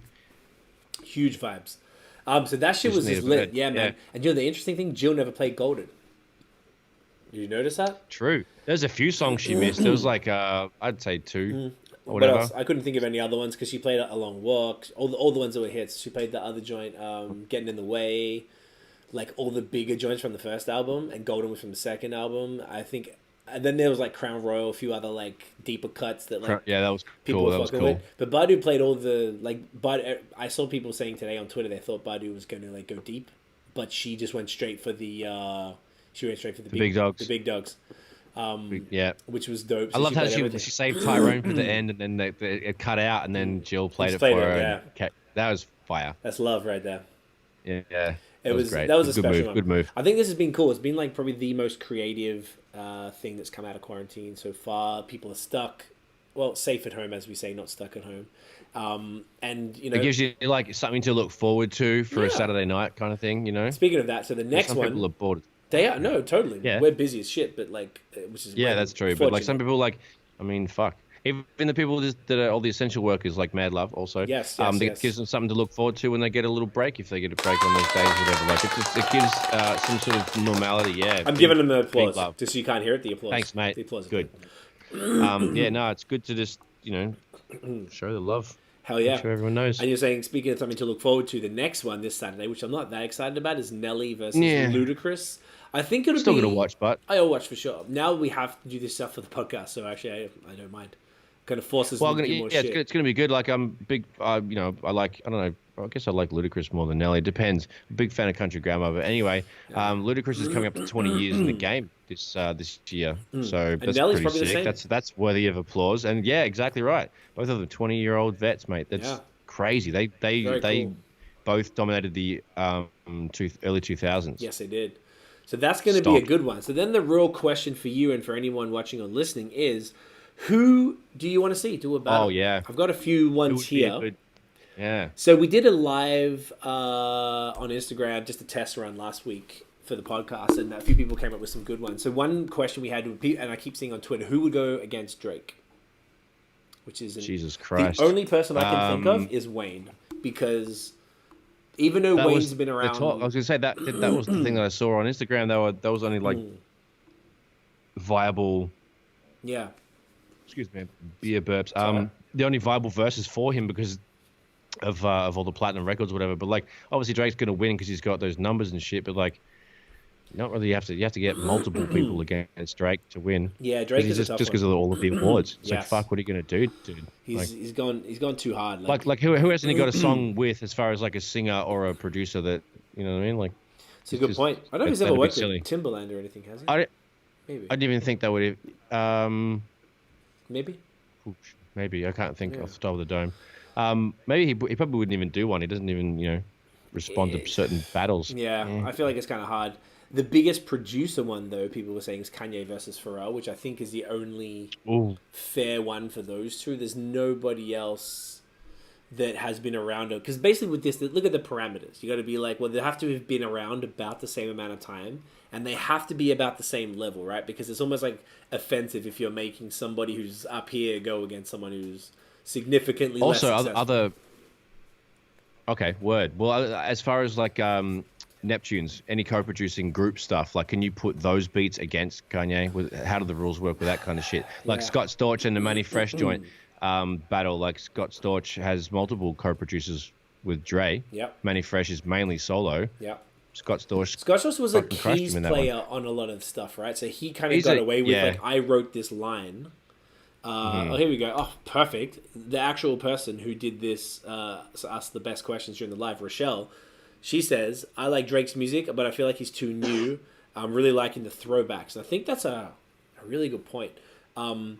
The part of the throwbacks is, think about it like this. Drake has come up in social media age, so he's always been accessible to people. But someone like Timbaland or Teddy Riley or Babyface or even Badu, now she is, but back in the day she wasn't, or Jill Scott, they're not everywhere. All these people we like now are like omnipresent. Like, you can see them, you can hear what they have to say any time of the day. You check their tweets, see their stories, they're around. Whereas like dudes like Babyface before this, you don't know what the fuck he's saying. When did you see it? Yeah.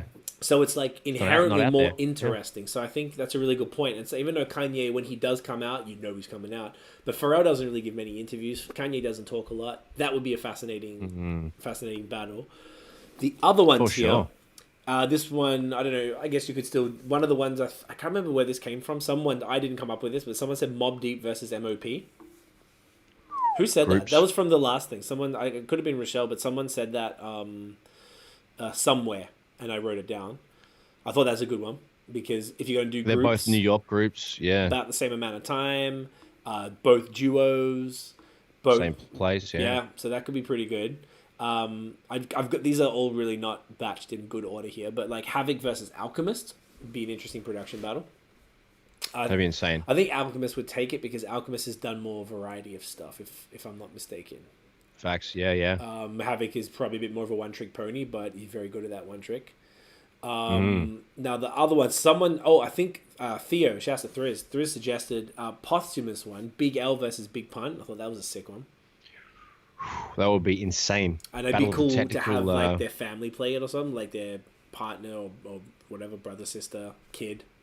Like Chris Rivers doing Pun, and if Big L had I was going to say his son, yeah. That would be insane, dude. I think that would be a real good one because for the same reason, Rochelle, it'd be like actually sick if you saw Big Pun's son, who is around, but just to see him play his dad's music and show maybe he'd have a story, be like, I remember when I was 3 and dad was playing this, and I remember him coming back from the studio. You know, he might have a sick little story about it and shit.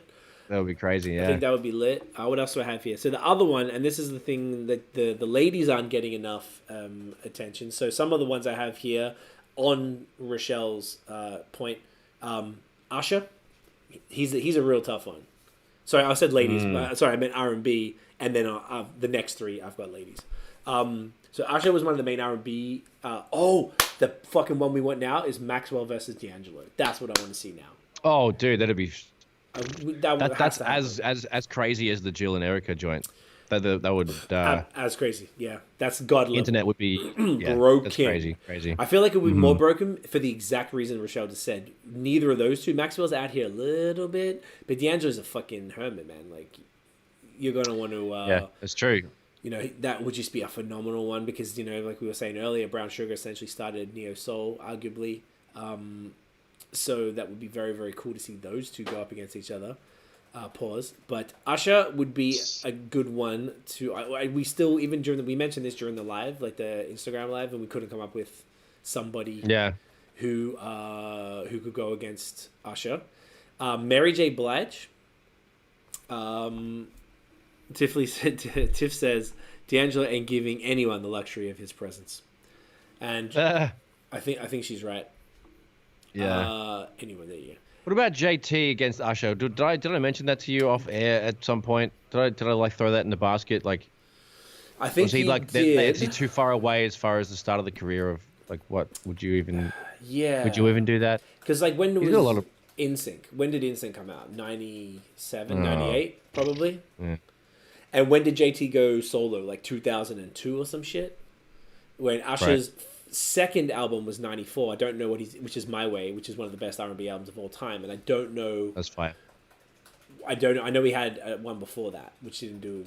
Wasn't as big. Okay, so there's a few years. All right. That's a 10-year gap, pretty much. I don't know. Yeah. That's what I'm saying. It's so hard. It's like JT. There's got to be someone JT could go But do they have to be in the same time frame? I think so. Can they because have the same length of career, right? No, think about it. Decades yeah, because I think it matters. Because imagine if you were like, I don't know, someone in the crunk era going someone in the smooth, like the '90s grimy. You can't. Yeah. Just, okay. Fair enough. It doesn't match. You got to compare apples to apples. Yeah, exactly. And even like a good example, I talk about Deezus and Mero. They're my favorite comedians and hosts and podcasters right now.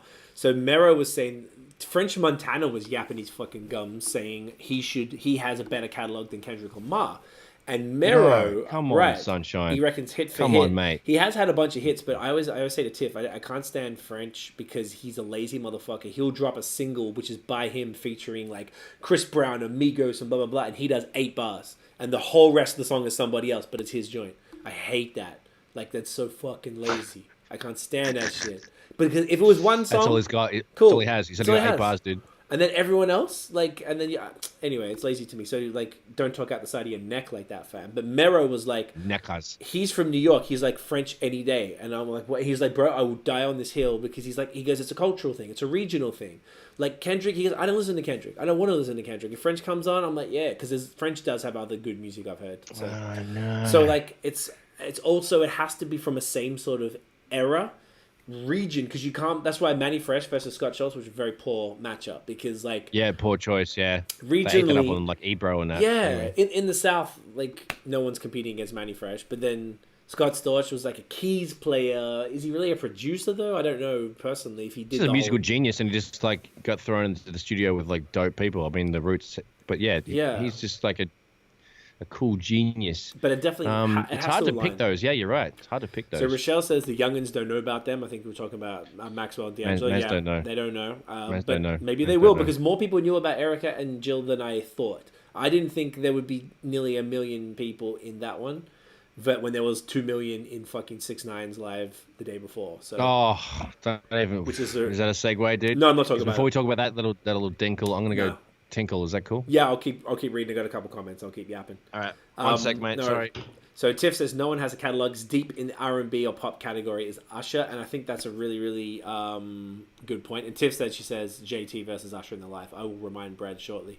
But that is a thing right there. Like, no one does have that in R&B and pop, and that's what we've got to specifically put down, which is why JT is R&B pop. So technically it could be, but he wasn't around in the 90s doing that music. He was doing straight pop, and then when he went solo, he was doing his other shit. So I just think Usher has no contemporaries who's been around that long in the same lane. I'd like to hear more examples, but I can't think of any. Mary is another problem as well, because Mary's been around. Her first album was 91, and she's basically still been dropping albums to this day. To this day, I need that fucking. I need that. What's it called? So, Mary's. I don't know who would go against Mary. I couldn't even think about who could go against Mary too, because she's been around for so long. She's the queen of hip hop soul, so she does a style of music that most people aren't doing, male or female as well. And she's kept that consistent for 20, 30 years. So like, it's hard for Mary to really go against anybody. But one I have written down that is good is that I think is fair, is potentially fair. Still a little off, but closer than anything, is Rihanna versus Beyonce.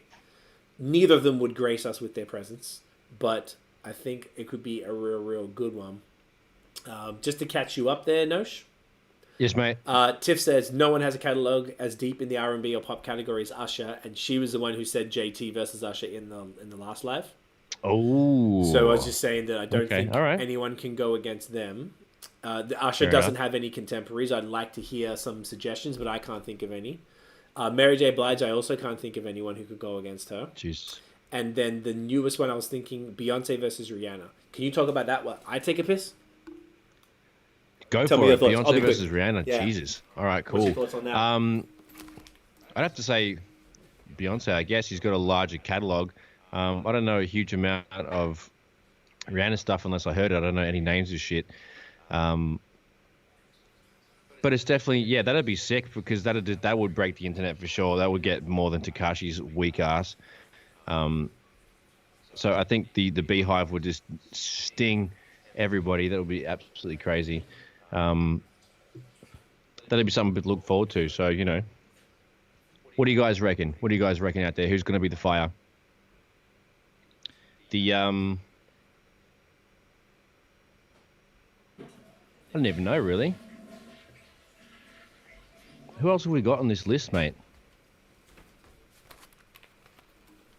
There he is. That was the quickest tinkle of life. I was like going hard. Didn't want to fuck around. I like it. Do you think they could go? They could. They'd break the internet more than everybody else has. That would be the biggest one. I just don't know any names of Rihanna songs, to be honest, because I don't listen to her.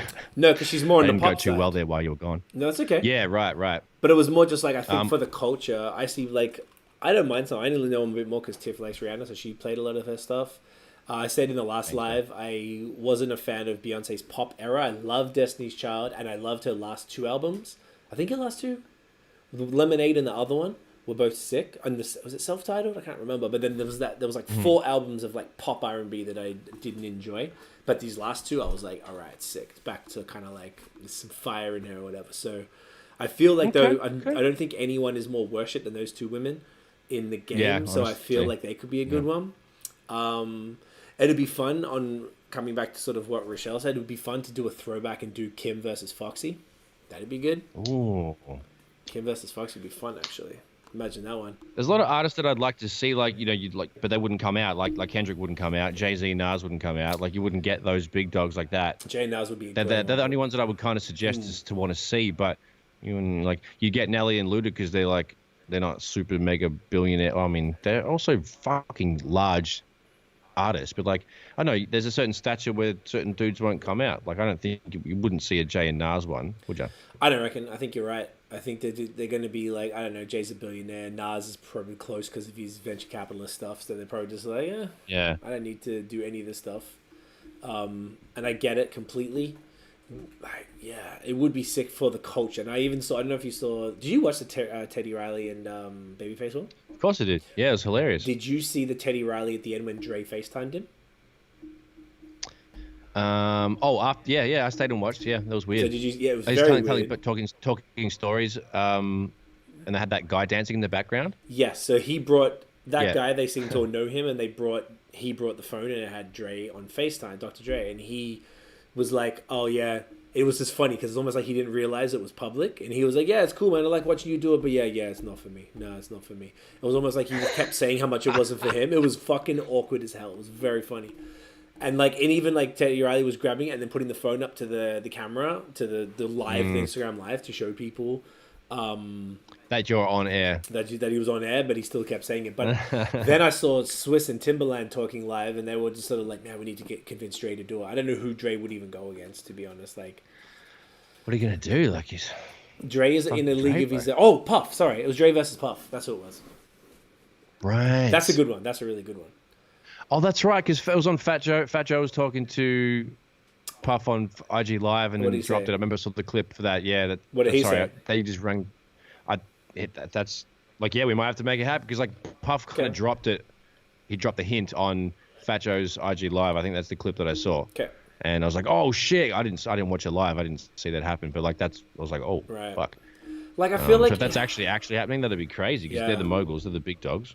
That would be the one we want to see, because it's like, it's not about the winning or losing, like you were saying before about Erica and Jill. No one gave a shit. No one's counting. No one cares. Because they both were significant errors. They literally shaped like fucking the culture, both of them, like at separate times. They had like, okay, it's your go and it's my go. They were the moguls of the East and the West, and they were kind of both involved in the mid 90s, like East and West shit. They were all kind of in the middle. They were the reason for it. Right. So that's why it's better. One, they're both in their 50s. That would be fun. One, Dre's a billionaire or close to it, and so is Puff. They're still around. They're still healthy. They're still in business. And it's not about it's about the music, but it's also about it's about being reminded of the music, and it's about being there to watch the conversation. That's what we want to see. True. That's what the culture wants. Yeah. I want to see Erica interact with Jill, and then I like there's something beautiful about two artists that you love, and then watching them compliment each other, and it's not like a fucking jerk fest. It wasn't a jerk fest, but it was a lovely. It was a jerk fest, but it was a lovely jerk fest, and they had red wine. Yeah, and that made a difference. But I know what you mean, like the mutual respect and the gracious, about it. It's good. If it's for the definition, it's for the culture. It's really the definition of that. Like, that's what the culture wants to see. The culture is a home. They ain't in a club. Everyone's available to watch this stuff. So I feel like you got to give the people what they want, and it's just more like that's why I understand Dre's reservations. Maybe he might feel it's whack or corny or lame or something, but it's at its core, it's not. It's about just two legends on the same standing as each other, saluting each other, giving each other the respect they deserve, and just playing the music and reminding the culture how important they are. Because I always forget how dope some shit is until you hear it again. I bet you when we watch Nelly and Ludacris, I'm gonna be like, "Fuck!" You go, "Oh shit, that was had some slappers." That's true. You know what I mean? Yeah. And especially the earlier stuff. I think the chicken and beer and the country grammar joints. We're gonna be like, "Oh, remember?" Because that when I heard some of the Scott Storch and the Manny Fresh. When those songs came on, I remember, I was 18 in the Pulsar and I was driving on blah blah, and I have like Took you vivid back, memories, situational memories to the songs. Yeah. Fucking fire. Even when I was a club promoter, back when Country Grammar came out, it wasn't getting played in Australia, and Country Grammar was my jam, and I used to always bother the DJs Yeah, we used play we used to snap to that one. Yeah, I used to always be like, "Come on, play it in the club," and they would play it, and then the dance floor would Oh, clear, right, and no one wants to dance to it. It's just me, like, hey, like no, it was jamming. Just you by yourself, just dropping down and getting your eagle on by yourself. With my FUBU, you know what I'm saying? Hey, oversized FUBU, fucking whack as shit. Jesus Christ. Out here. In your Pelly jeans. Oh, I never had Pelly. I had Yeah, you did, fam. Because I didn't. I had Inichi, a lot of rip Inichi shots stuff. through your Pelly. I swear you had them. I never had Pelly. I had I had Pelly jeans. I swear I got them from you. Nah, man. No? No. I bought them myself. I think you're making it up. I don't even remember you having them. No, I actually had them because they were dark. I swear to God, I had them. Are you sure they weren't another brand? I got them from the same spot we used to get those jerseys from on Smith Street. Oh, is that where Global Sports? Is that where Xav used to Global work? Sports, that's the one. Yeah, I got them from there. Hilarious. Anyway, So, I thought I got them from you because we used to like occasionally whatever swap the gear. So Rochelle just commented. Rochelle says, at the end of the day, these people want us to spend our money on shit they put their name on. I feel like coming out for the lives, no matter your status, makes people want to buy into your brand. That's really what it is. Because people like Dre and Puff are selling products. Elusive-ish. Well, they are, but they're selling products. They want us to buy Beats by Dre, even though we sold the company. But there's other things they're getting money from. If you're going to expect the people to give you stuff, it's 2020. This is how people get down right now. If you don't give them a little giving something, back in a big way. And is it giving back to go on live for 2 fucking hours on a Saturday night and play some songs and drink some Hennessy and talk to an old friend? Like, how hard is it? Like, dude, I don't know. I think it's only right. I think that's a really, really good point. That's the least. What did I just do? I made it small. Fans want to see. That's the least they can do. So, enough of the battles. We get the point. What else is sick? One thing that is cool is kind of a side note. For artists out there, anyone who are on Bandcamp. So Bandcamp are doing a fee waive on 1 day a month during quarantine. So they did one, I think it was in April. The last one was May 1st. They're also doing it June 5th and July 3rd. So if you fuck with specific artists, both of us have Bandcamp pages, and TMF has one as well where we sell our... I guess we have some merch there, but mostly the digital products and stuff. Plus we have CDs. We still have some CDs if you want some. Fuck. And they waive their fees, and the fees are like 30%, which is significant. When you sort of, $10, you only get $7 for the album that you would normally sell at a show for $10 cash type of thing. So we're not putting the prices up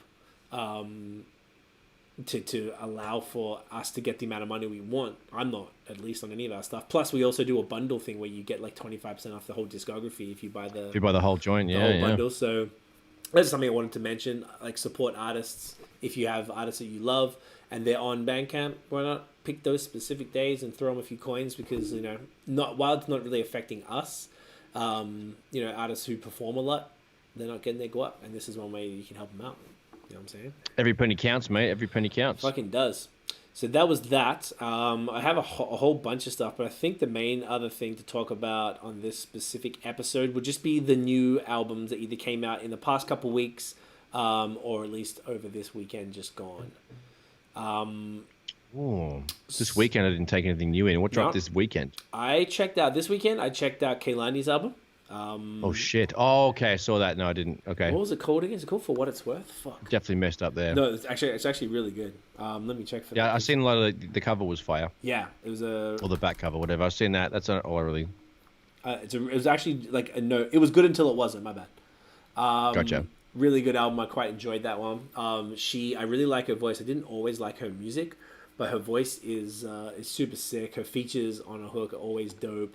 I saw people talk about like no skips, and I feel like there wasn't any songs where I was like, turn this shit off. So nice. That was pretty cool. Good. I also listened to check her out. Chris Brown and Young Thug. They did a collab project.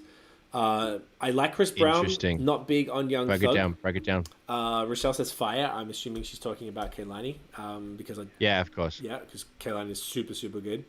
The Chris Brown Young Thug was fine. It sounded more like a Chris Brown project. It's just those two I can do in small doses. I don't want to hear like 17 songs from those two.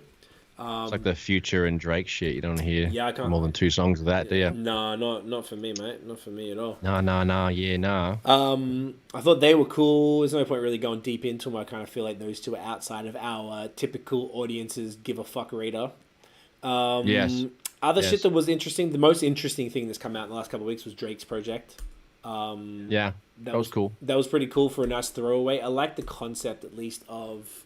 Well, it's what you were talking about before, like with your own shit from last year. You had a bunch of singles. It's like this is his. He compiled all the dope singles plus the Tuesday joint. Like he put it. It's like all of his loosies with a couple new ones on a. It's an album, but it's, you know what I mean. Like it's like an album of loosies. Yes. Right. So Yeah, that's it's an album of that's loosies, what you correct. should do. So yeah. So that's it's not like a full release, so you can't treat it Well, he so didn't. crazily. He put out like stuff. So like if I did that, the songs I was talking about earlier were my songs in 2017. So I did like 12 singles, and I could probably just put on some extras that I'd have sitting around. But the thing is, I don't really have shit sitting around. Everything I do, I had a couple joints, but we released them. The Kill 'Em remix, we True. had Yeah, Found You. We dropped those last year, so I could put them all on one thing, so they're all together. It's almost like just making a playlist. And the way Spotify works, like, if I could combine them all, because I think you need to have a label for this. This is the problem with independent artists, is that we don't have access to... It'll fuck up the... Well, it'll be all new submitting the songs. Yeah. It's not like you can just be like, hey, make a compilation of that. Because I could message Spotify. Of these, because they're already... Yeah. Right. If they do it for me, and I could just make it, call it 2020, give it a name, make a cover, and then here's the order, and I put those in there, and then tack on Found You and Thingo and Kill 'Em remix. I mean, I'd be cool to do that, but I don't think I'm able to do that, and that's an unfortunate part of being an independent artist. This is some stuff I want to get into onto the podcast down the line, and like all the actual intricate details. I think a lot of people don't get. Maybe artists don't know how it works. I've had people ask me straight up and not understand like the distribution stuff and how it works. So I think that'd be a fun thing to talk about later on. Why not? Either for even if whether you're an artist or not, it might be interesting. So Drake shit was cool. I enjoyed it. There was enough joints on there. You know, it's a nice little thing. You just put it on the background. You don't have to think about it too much. It's kind of just like whatever music. The other thing that was cool was Westside Gunn dropped his album Pray for Paris that we talked about this briefly on the live. We both enjoyed that one. Yeah, that was cool. Just like some grimy bars, good production, dirty shit with some soulful backbone. Something you could also just put on the background, nothing too serious. Couple standouts, all good. I enjoyed that one. Rochelle just said, and I listened to this today, funnily enough, Rochelle, Jacob Banks released a single, beautiful cover of Alicia Keys' Like You'll Never See Me Again. It was really good. Ooh. I know you saw Jacob Banks in Toronto last year, right? Yep. He's the guy. He's super dope. Yeah, super nice single. I enjoyed that one as well. Sia actually released a single that was kind of cool. It's kind of weird, but Sia's fucking weird. So, but I love her because she's from Adelaide. Represent. You know what I mean? The song is called. I'm trying to find it. I wish Spotify put the because you have to go and scroll through their whole shit, all their albums, and particularly these people with 17,000 albums to get to the thing. It's called "Saved My Life." That was her single. It's pretty cool. I enjoyed that one. The other stuff that I had, there was mostly singles. I mean, there's a few things from a few weeks ago, but I don't even care anymore. And that's a fuck shit. Oh, one thing was really sick, and I told you about this on the live, was D-Smoke. So, yeah. Do you remember? So Him DJing on IG Live? No. I told you about who he was on IG Live because you hadn't watched Rhythm and Flow. Right. So D-Smoke is the winner of that Netflix TV show, whatever, like reality competition, whatever, rap show, Rhythm and Flow, which was hosted by T.I., Chance, and Cardi B. On paper, that shit is whack as fuck, but in reality, it was actually a very interesting show that was the closest thing to real rap. Because you know how you see on Empire, and you can't see it, but I've got my reflection filter right here. So they'll just have an empty microphone with no pop filter, no reflection filter, no headphones, and 30 people in the room, and then be recording a song with ad-libs at the same time as when they're singing. Like, it's like they were performing a music video when they're supposed to be in the studio. And it was so whack to me, and it was like, people are like, oh, that's how music works, okay. They just magically pop up with harmonies and shit. But like, this show had people in the studio, and it showed them writing, it showed them laying the ad-libs, it showed the producer guiding them through the delivery. No, make this line a bit harder, showing them how to spit it. It was exactly how it is in real life.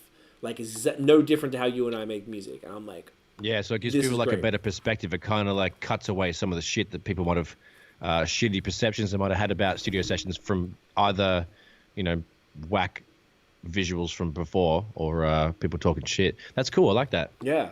So he dropped an EP when the show came out that I guess he had prepared for it. Didn't really enjoy that, but he has another album now called Black Habits, which is a very good tie-in on our Bad Habits podcast that you're listening to right now. Make sure you subscribe on all of the networks across wherever you get your podcast. But Black Give Habits... us a thumbs up and subscribe. Yeah, do that as well. And hit the notification bell. Give us a ding. Hey, we're getting ahead of ourselves here. Sorry, mate. That's all right. Okay. I like it. It's just that fucking like autopilot, man. I love it. But anyway, his album was sick, bro. I listened to that 2 or 3 times now, and it's fire. It's just bars, beats are crack, great features. He's got Jill Scott on the joint, Snoop. I don't know. It's just a really. I think it's like Kendrick, but less artsy. If that makes sense. Nice. Still a little on the poet side and socially conscious and all that type of shit, but it's really, I've enjoyed that more and more since we spoke last and did the Instagram live. That has really grown on me a lot. So I thought that was super dope. Have you been watching the Jordan documentary on Netflix, The Last Dance? No, sir. No? You need to be... Jonathan Emile, what up, son? What up, John? Do you know what? That's another album that came out. Actually came out January 24th. It's Jonathan Emile, Spaces in Between, via Mind, Peace, Love, and Tough Gun. Go check that the motherfucker out. There it is. Super. That album we've been slapping out all year. Actually, all last year, too. Just a great... And particularly coming to the summer. There's just some great roots reggae bops on there. The videos were all shot on location in Jamaica too. I'm only saying it because John's a good friend of ours, so I want to make sure y'all see the shit. I'm super passionate. The project is absolutely phenomenal, and he's about to drop a remix. I guess I don't know if he said it publicly. I don't know if I want to say it. John, let me know if I'm allowed to say who it was. But he's got a reggae legend on his on a remix of his next single. Just heard the finished version yesterday, and it's insane. So look out for that shit. But The Last Dance doco is really, really dope. It brought me back, because like this one thing I always thought about, I was like, oh, are we going to talk about sports on this podcast? Because I know you like sports and I don't like sports, really, and I don't watch it. I have no idea because I can't. Probably discuss not, it dude. Like, probably not. Like, if anything, would maybe brush over it, but there's fuck all happening, so I got nothing else to tell you. There's also that, and probably not. So, no stress. Okay, John says tell them. And if there was something exciting to tell you, I'd be like, look, man, can I squeeze in a fucking 2 seconds of this? And you can do whatever you like. It's your podcast. I mean, And John just said I can tell the Mandem. So John is doing a song with Maxi Priest. He's done a remix of a song called Babylon is Falling. It is disgusting. Like, it's just so fire. It's just so cool to hear, like, the fam on like a song with like a legend like that, and you know that voice. That's and the dope. way he says. That's dope. It's just so Maxi the way he does his stuff. It's very, very cool. So keep an eye out for that. We'll talk about that more as that comes out. And do you know, I found out though, Notion, I didn't tell you that this software that we use, guys, I've actually got an affiliate link in the description I'm going to put down there as well in case you want to use this software. Then we both get a bonus. But it's called Ecamm. And if we have multiple Skype, people just call, we just have a Skype call, the program will automatically fetch them so we can have a guest if we want. We have multiple guests, so we can. It's going to be better with probably one at a time, because otherwise, squad. So we could have Johnny on. We could have different people. I thought about just having different friends in the industry and like different people as we go along. So I feel like that's something for the future. We have the whole Wu-Tang Clan on, bro. Let's do it. Can you imagine? Try and be like, all right, Mr. Ghostface, Killer, Mr. RZA, would you like to have a chat, mate? RZA, I fucking love it. Anyway, the Jordan shit. So I don't even fuck with sports, but that era, like we were talking about earlier. I don't have Netflix, bro, so I don't know. I'll have to just catch it another time. Okay, it'll change your life though. It's really, really. I can maybe just give you my. I don't know if I give you my login, I don't know if it'll work or. I don't know. It's all good. I love Jordan. I'll figure it out. You know, I used to watch Airtime and Playground on VHS like nonstop. I've been obsessed, so I definitely need to see it. I'll figure it out. Trust. It's fully. Tell me about it. Tell me about it. Basically, so far there's I think 8 of 10 that are out every Sunday. 2 more come out. I think the last 2 are next week. But it's going through the last season, the '98 season. Does it tell everybody how greedy he was and how he took so much money compared to everybody else? Does it expose him in any way? Yeah. It doesn't make him look like an angel in any shape. Not that I'm trying to like be a prick because he's like one of the goats. He's still like, God. I mean, Jesus. You look at what he's. But like, yeah, it's. There's a lot of stuff that people don't know. It's like, oh yeah, nah, he's not a good dude, eh? But like, he's I don't know. I just like I've seen a lot of slanted documentaries for about him and stuff. I just I've heard this one was very exposing. Yes, it is. So can you speak to that? Okay, cool. Yes, it talks about all that, his gambling habits, how he talked to his teammates, how he kind of like not really bullied them because he was such a one-track minded dude. Like, Dominant, yeah. He just sort of showed how he spoke to them, how he kind of like fucked with them on the court or off the court, and all the little rivalries he had. Like he still hates Isaiah Thomas. Which is really funny. Just because this was like the era we were it's kind of funny, but it's kind of funny, but it's not really funny. Like he shouldn't hate. Yeah. No, if you look at it, the way it's positioned, you'll see. I think we're gonna have to talk about it. You have to watch it because I'm just like, even watching this, I was just like, it took me right back. I felt like I was like 10 years old again. Watching. Well, this. when quarantine first started, like before, like I really knew before anybody, like we all knew what was going on. The first like literally 5, 6, 7 days, I was like, oh fuck, because the NBA, baseball, all the hockey, everything got cancelled. And most people were shitting kittens. And I was like, oh, yeah, no, sweet. So I went back on YouTube and I looked at, I watched the 91, 92, 93, 96, 97, 98. I watched all of the classic final games. I watched them because like they have them. Yeah, I watched all the games 6s and 7s, the final games of each respective of the 3-peats. And then it was just sick, man, because exactly what you're saying. Like, I was watching it. I'm like, oh, yeah. I remember watching this game and then going to actually play basketball at Knox because being 10 and shit or whatever, playing basketball. It just took me right back. So if it's a nostalgic watch, I'm just like, I'm very for much so for us. And on top of that, the soundtrack is crazy. It's perfectly like whatever song was popping like in that year that they're showing at the time. It bounces from like 84, then to 98, and then to 1991, then back to 84 when he started, and all the different things, and it's playing like the Cool J joints and the fucking Rakim and like all the 90s stuff, like, and it's just perfectly soundtracked. It's one of the best music supervisions I've ever seen in a doco. Wow. But it's like okay, so solid. there's like 10 1-hour episodes. Yeah, I'll binge it in a whole day, mate. Don't worry. Yeah, just sit down, get a few beer, get a little bag, you can just piss into it, and you're good to go. All right. They need to get up. No need. Getting up. Just let it fucking keep playing, mate. Jumps. Let it keep going. Don't even stop it. Stop it. Nah. All right, so that's a good one. Need. I definitely want to talk Sweet about shit as. like that because that's super fun. That's what's keeping people busy. So the last thing I watched on Netflix was like, like Money Heist, and that was ages ago with Connor and that. So like I don't know, man. It's like that's all I really watched. I don't really watch TV too much. I'm just doing stuff. Same. We only watch it with dinner. Don't have much to contribute as far as shows. Like, okay. I mean, so maybe I'll talk about shows and you can talk about sports. I'm gonna have to do some research on shows. Tiff's like Jordan is the beach. You know the funniest shit is Tiff is so inspired by Jordan now because we read this book. Okay, this is an interesting story. This is not what my album. He's so competitive, man. Like he's just like the most competitive dude. Insane. There's a book called Relentless, which is not why my album is called that, but it's by this dude called Tim Grover, and he was Jordan's coach. Like not Phil Jackson, but like his back in the day, college. So we both read the book, and he's like when you see the way that this dude operates, he's like an absolute nutcase. Like, and Jordan was a nutcase. Here we go. The coach was in worse. Look, now she's going. Just like Jordan was a beast. People don't work as hard as he does. Hang on. There it is. Jordan has really proved why people don't win. Sorry, I was reading all this. Sorry, the man's are commenting. Jordan has really proved why people don't win. Jonathan Emile is laughing. Tiff says, most people aren't willing to work that hard. Yeah, John he's says, a perfectionist. the pea bag. John likes the pea bag. Oh, nice. Tiff says, majority of people aren't willing to put the sustained effort required to achieve greatness. And that's really what it comes down to, is that Jordan has sustained effort for greatness. So it's inspired her a lot to even like work out or just keep going with our shit. It's just more like seeing someone win at such a high level so consistently. And True. whilst, he like has his flaws, because the thing is, he's a single-minded person. He only had the one goal of playing basketball. He had everyone else probably had someone handling his nutrition, having someone else handle his business and money, but all they had to do was worry about basketball. Whereas we've got music, beer, podcast, we've got business. Yeah. You're trying to figure out what to eat and cook when Michael probably never have to cook for himself. Shit like that, right? So I think that nice. Like, it helps to have one thing, but like for us, like I wouldn't be satisfied even if we're just doing music. I wouldn't be satisfied. I need to do something else. Like it's not enough. Yeah, get bored, bro. That's why we do so many things. That's why we ended up wearing so many hats myself. Like, it's like, oh, okay, well, Yeah, can exactly. only rap for so long a day, you know, fuck, what else are you going to do?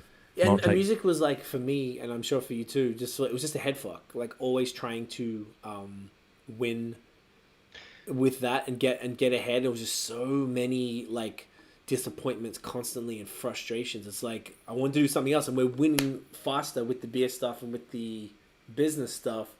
The music is just a slower grind inherently. Yeah. It's not because I feel like maybe we just haven't made the right song yet, but it's just a slower grind and it's frustrating. So if we don't do something else, I will go crazy for sure. But that's correct, man. That's exactly what Joe Budden was talking about to Wale in one of those pull-up things. He's talking about how during the Slaughterhouse days and blah blah, in general rap, how fucking exhausting it is to pull that shit from your mind to be getting those sick bars. It takes a lot of energy, a lot of mental energy to do that, and he was just saying how exhausting it is to have to do that all the time, and how while they were saying why you didn't miss the rap shit, it's like, no, I love the rap shit, but I love this interview, being an interview man way better. Like he's fucking, Joe's like, this is easy, man. Rap was fucking hard. He was dope at it, although as underrated as he is, he was so good at just doing that, but he was just, you know, the effort outweighed the joy. And he was just like, being a fucking journalist interviewer is the sickest shit I've ever done. I'm the happiest. I'm getting more money than that. And he's basically asking Wale, like, why do you do it still? This is bullshit. And it's different times now compared to blah, blah, blah. So that was just like interesting that you said the exact same thing pretty much. But yeah, Joe Budden was like, it's exhausting to write fucking raps and having to do that all the time, especially because he's writing 24, 48, 64 fucking stupid 88 bars verses because he's doing long thought out, you know, introspective songs. But like, he's just saying how exhausting it is as an artist, period, and that he finds other things were more attractive to him, and that's why he kind of steered away from rap earlier. That's an interesting point, because I actually wasn't even referring to the writing of the raps, whilst you are correct that it is right. I just like, I mean, like, it's, you need other things to keep you busy, because like, I don't get exhausted from the rapping, but it's like, I don't want to rap for fucking I don't want to write for 4 or 5 hours, because, you know, I'll get bored. And that's why I enjoy making beats, mixing, even the photography. Like, everything like has its spot, but like, right. I don't know, you're right, like you need to switch it up, because otherwise you get bored and stale. And you need the different creative energies. But for me, because you didn't have to deal with it as much, because I don't have to deal with what you deal with. I deal with the business side. It's a fucking nightmare trying to make sure you're getting all the things updated online. Yeah. And you've got your president, you got to promote it here and promote it there, and then try and get this dude to do this for you. But it's just a headache. It's so much, and we don't have a huge team. We've got a few of us doing this stuff, and that's where I like not lose interest, but I'm like, it's frustrating. So I could write raps all day long, but I don't have that much to say, so I don't need to write raps that much. Like when I do a song, it's more like I have stuff to say, but I don't need to sit there for 8 hours and write. That's fine. But I do enjoy being in the studio. When we did my album, it was lit. I loved it because it was everyone around was creative, all these energies. But like, I feel you. I'm interested you brought that up. I feel this is easy for me. This podcast is talking shit, doing this content, and like is easier for me. It's so much easier. Like, because it's definitely easy. Like we were saying before we started, like I said, it kind of feels like we're going to perform, because we both occasionally got nervous, as we were speaking to before. Like, I used to throw up before shows, but like, and even after I stopped throwing up, like that you know, cut off a long time ago. Like, I still get a little nervous before doing these things, but it's just different. This is not work like that. This is not as it's a lot different. Yeah. Not other than a performance. I feel a lot easier too. Like, I get nervous before shit, but this is like, other than being tired and stuff, I'm solid. Because it's just like it's just two people talking, and that's the we're just having a little chin. And because I've been doing the podcast for 5 years, I've been hosting it, so it's so like nothing to me now. That's true. The music is like making the music is still not in a it's just not. I don't find it that difficult. Like to write the raps, and then you'd be creating like, I don't know if there's any good. Then you finish it, and you're like, this is pretty sick. You live with it for a day or two. You're like, this is fucking fire. All right, I've got it now, and I can record it. Yeah. I'm usually I'm rarely unhappy with anything that I do, so I'm satisfied with how that's going. But that is not all it is.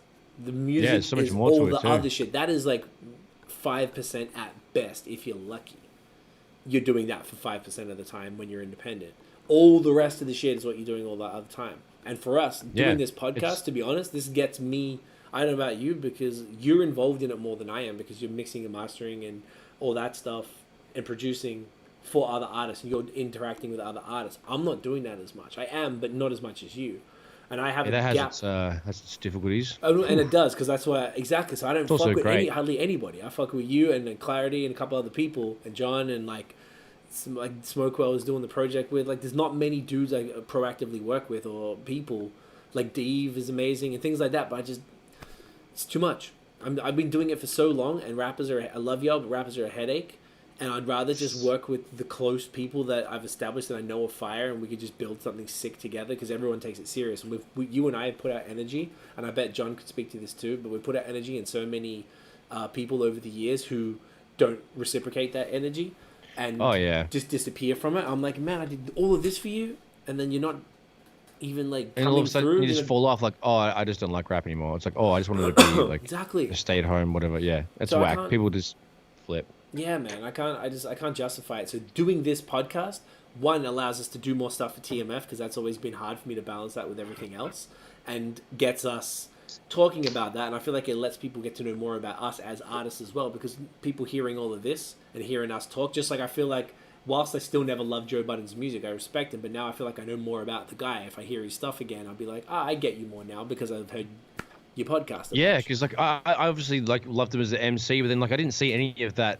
What was that fucking show? He was on Love and Hip Hop, right? Yes, I never saw that. And everyone that I know that knows him from that, not his music, thinks he's a fucking dickhead. I'm like, okay, why is he a dickhead though? Like, because I don't know nothing about. I barely even seen an interview. Like, I only know his music at that point. And all of a sudden, I've seen a couple interviews here and there, and then there's some behind the scenes studio footage from Slaughterhouse. But then he started to get on Complex, the fucking State of the Culture. Whatever. What was it called? No, the one with academics and Nadeska. Yeah. What was that called? Nadeska, yeah. Jeez, that's how much. Complex. Anyway, I forgot. So when I saw it on that, I was like, yeah, cool. And then he started to get on his rants. He's on his shit, but he's very animated. He's loud. Started to be like, oh, okay, cool. But he's got a point though. He's a bit crazy. He's a bit of a dick.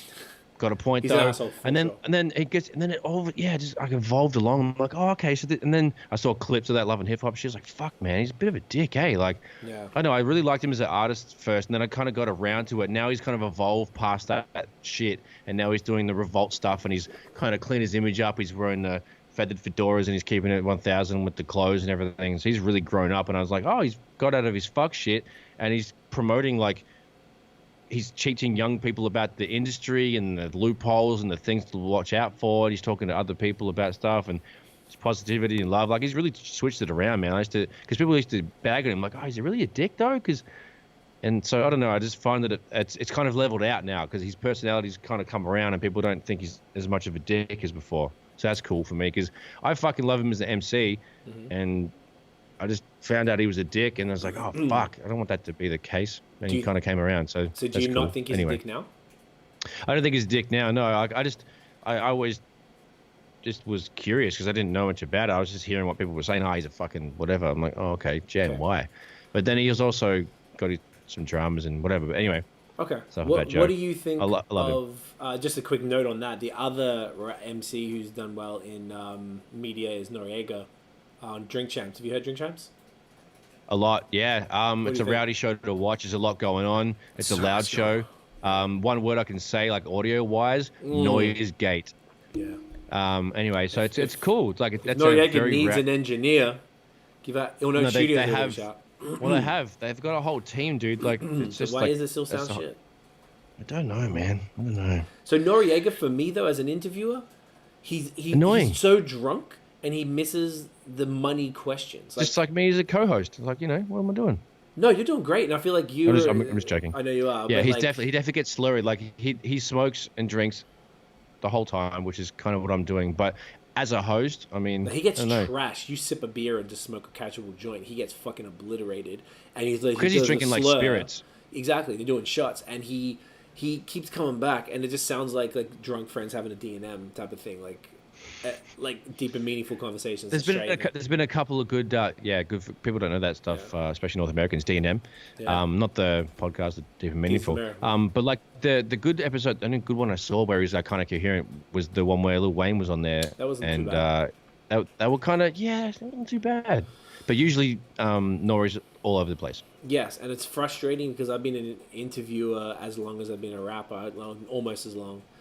But I'm I feel like I've probably spent more time perfecting that over the last 5 years because of the podcast, and I have to sit down with people I've never met before, and then I have to make them perform. I get to talk to you now on this. It's easy. With my brother, I've known you your whole life, so it's no problem.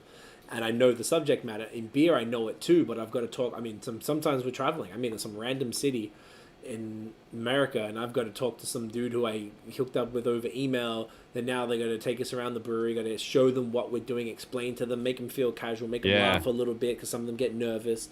Like, it's a whole thing. So then I see someone like Noriega get to sit down with Wayne and then just drop the ball on all these real, like, questions that he could have asked because you can tell he's obviously way too drunk or keep coming back and saying the same thing over and over. Like, I'm like, fuck, man. Like, well, but I still respect the move. I respect the move.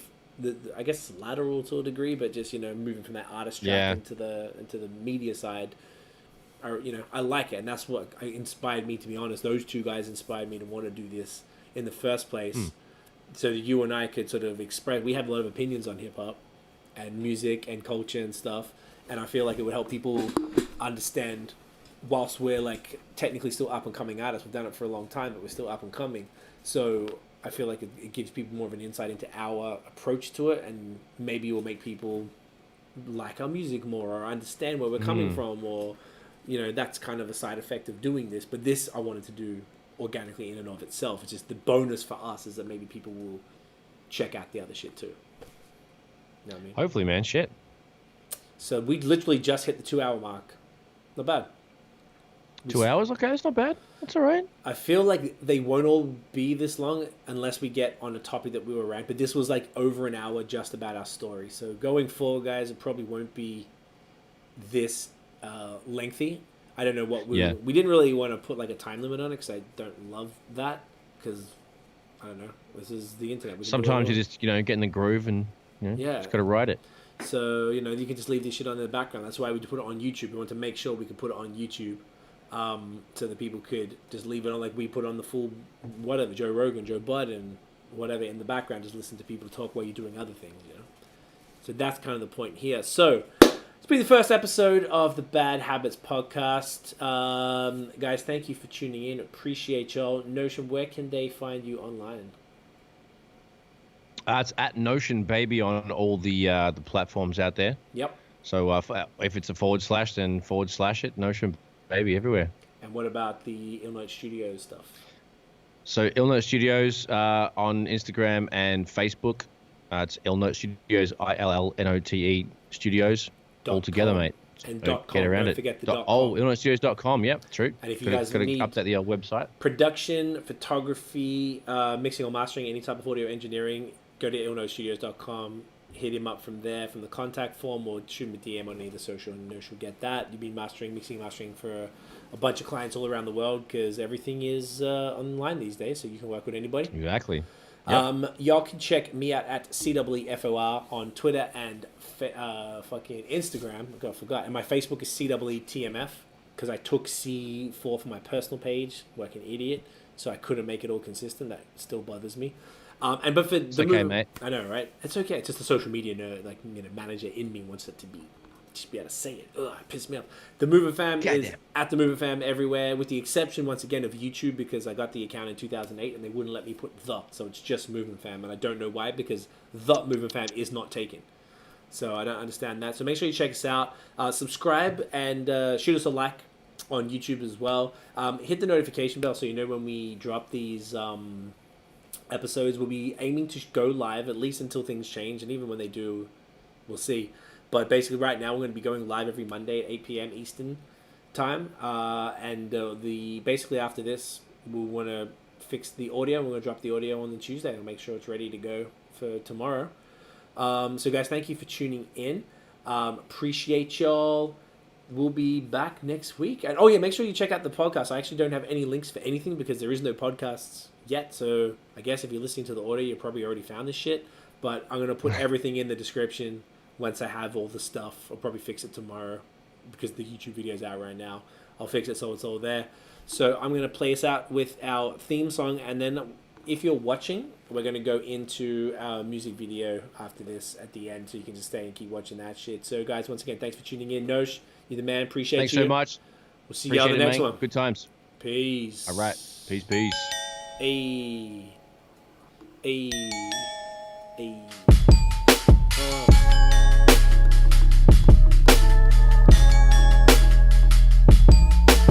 Produced by Notion. That's me, mate.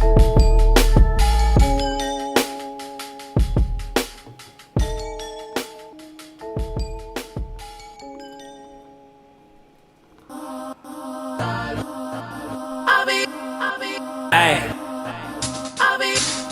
Cee, TMF. Yeah, listen. Hey, yeah, what the son? Getting money like a trust fund. Bust one. Cleaning up, I'm finna dust some. Just some. Killing man, this cumbersome. Mic check, I ain't even spike yet.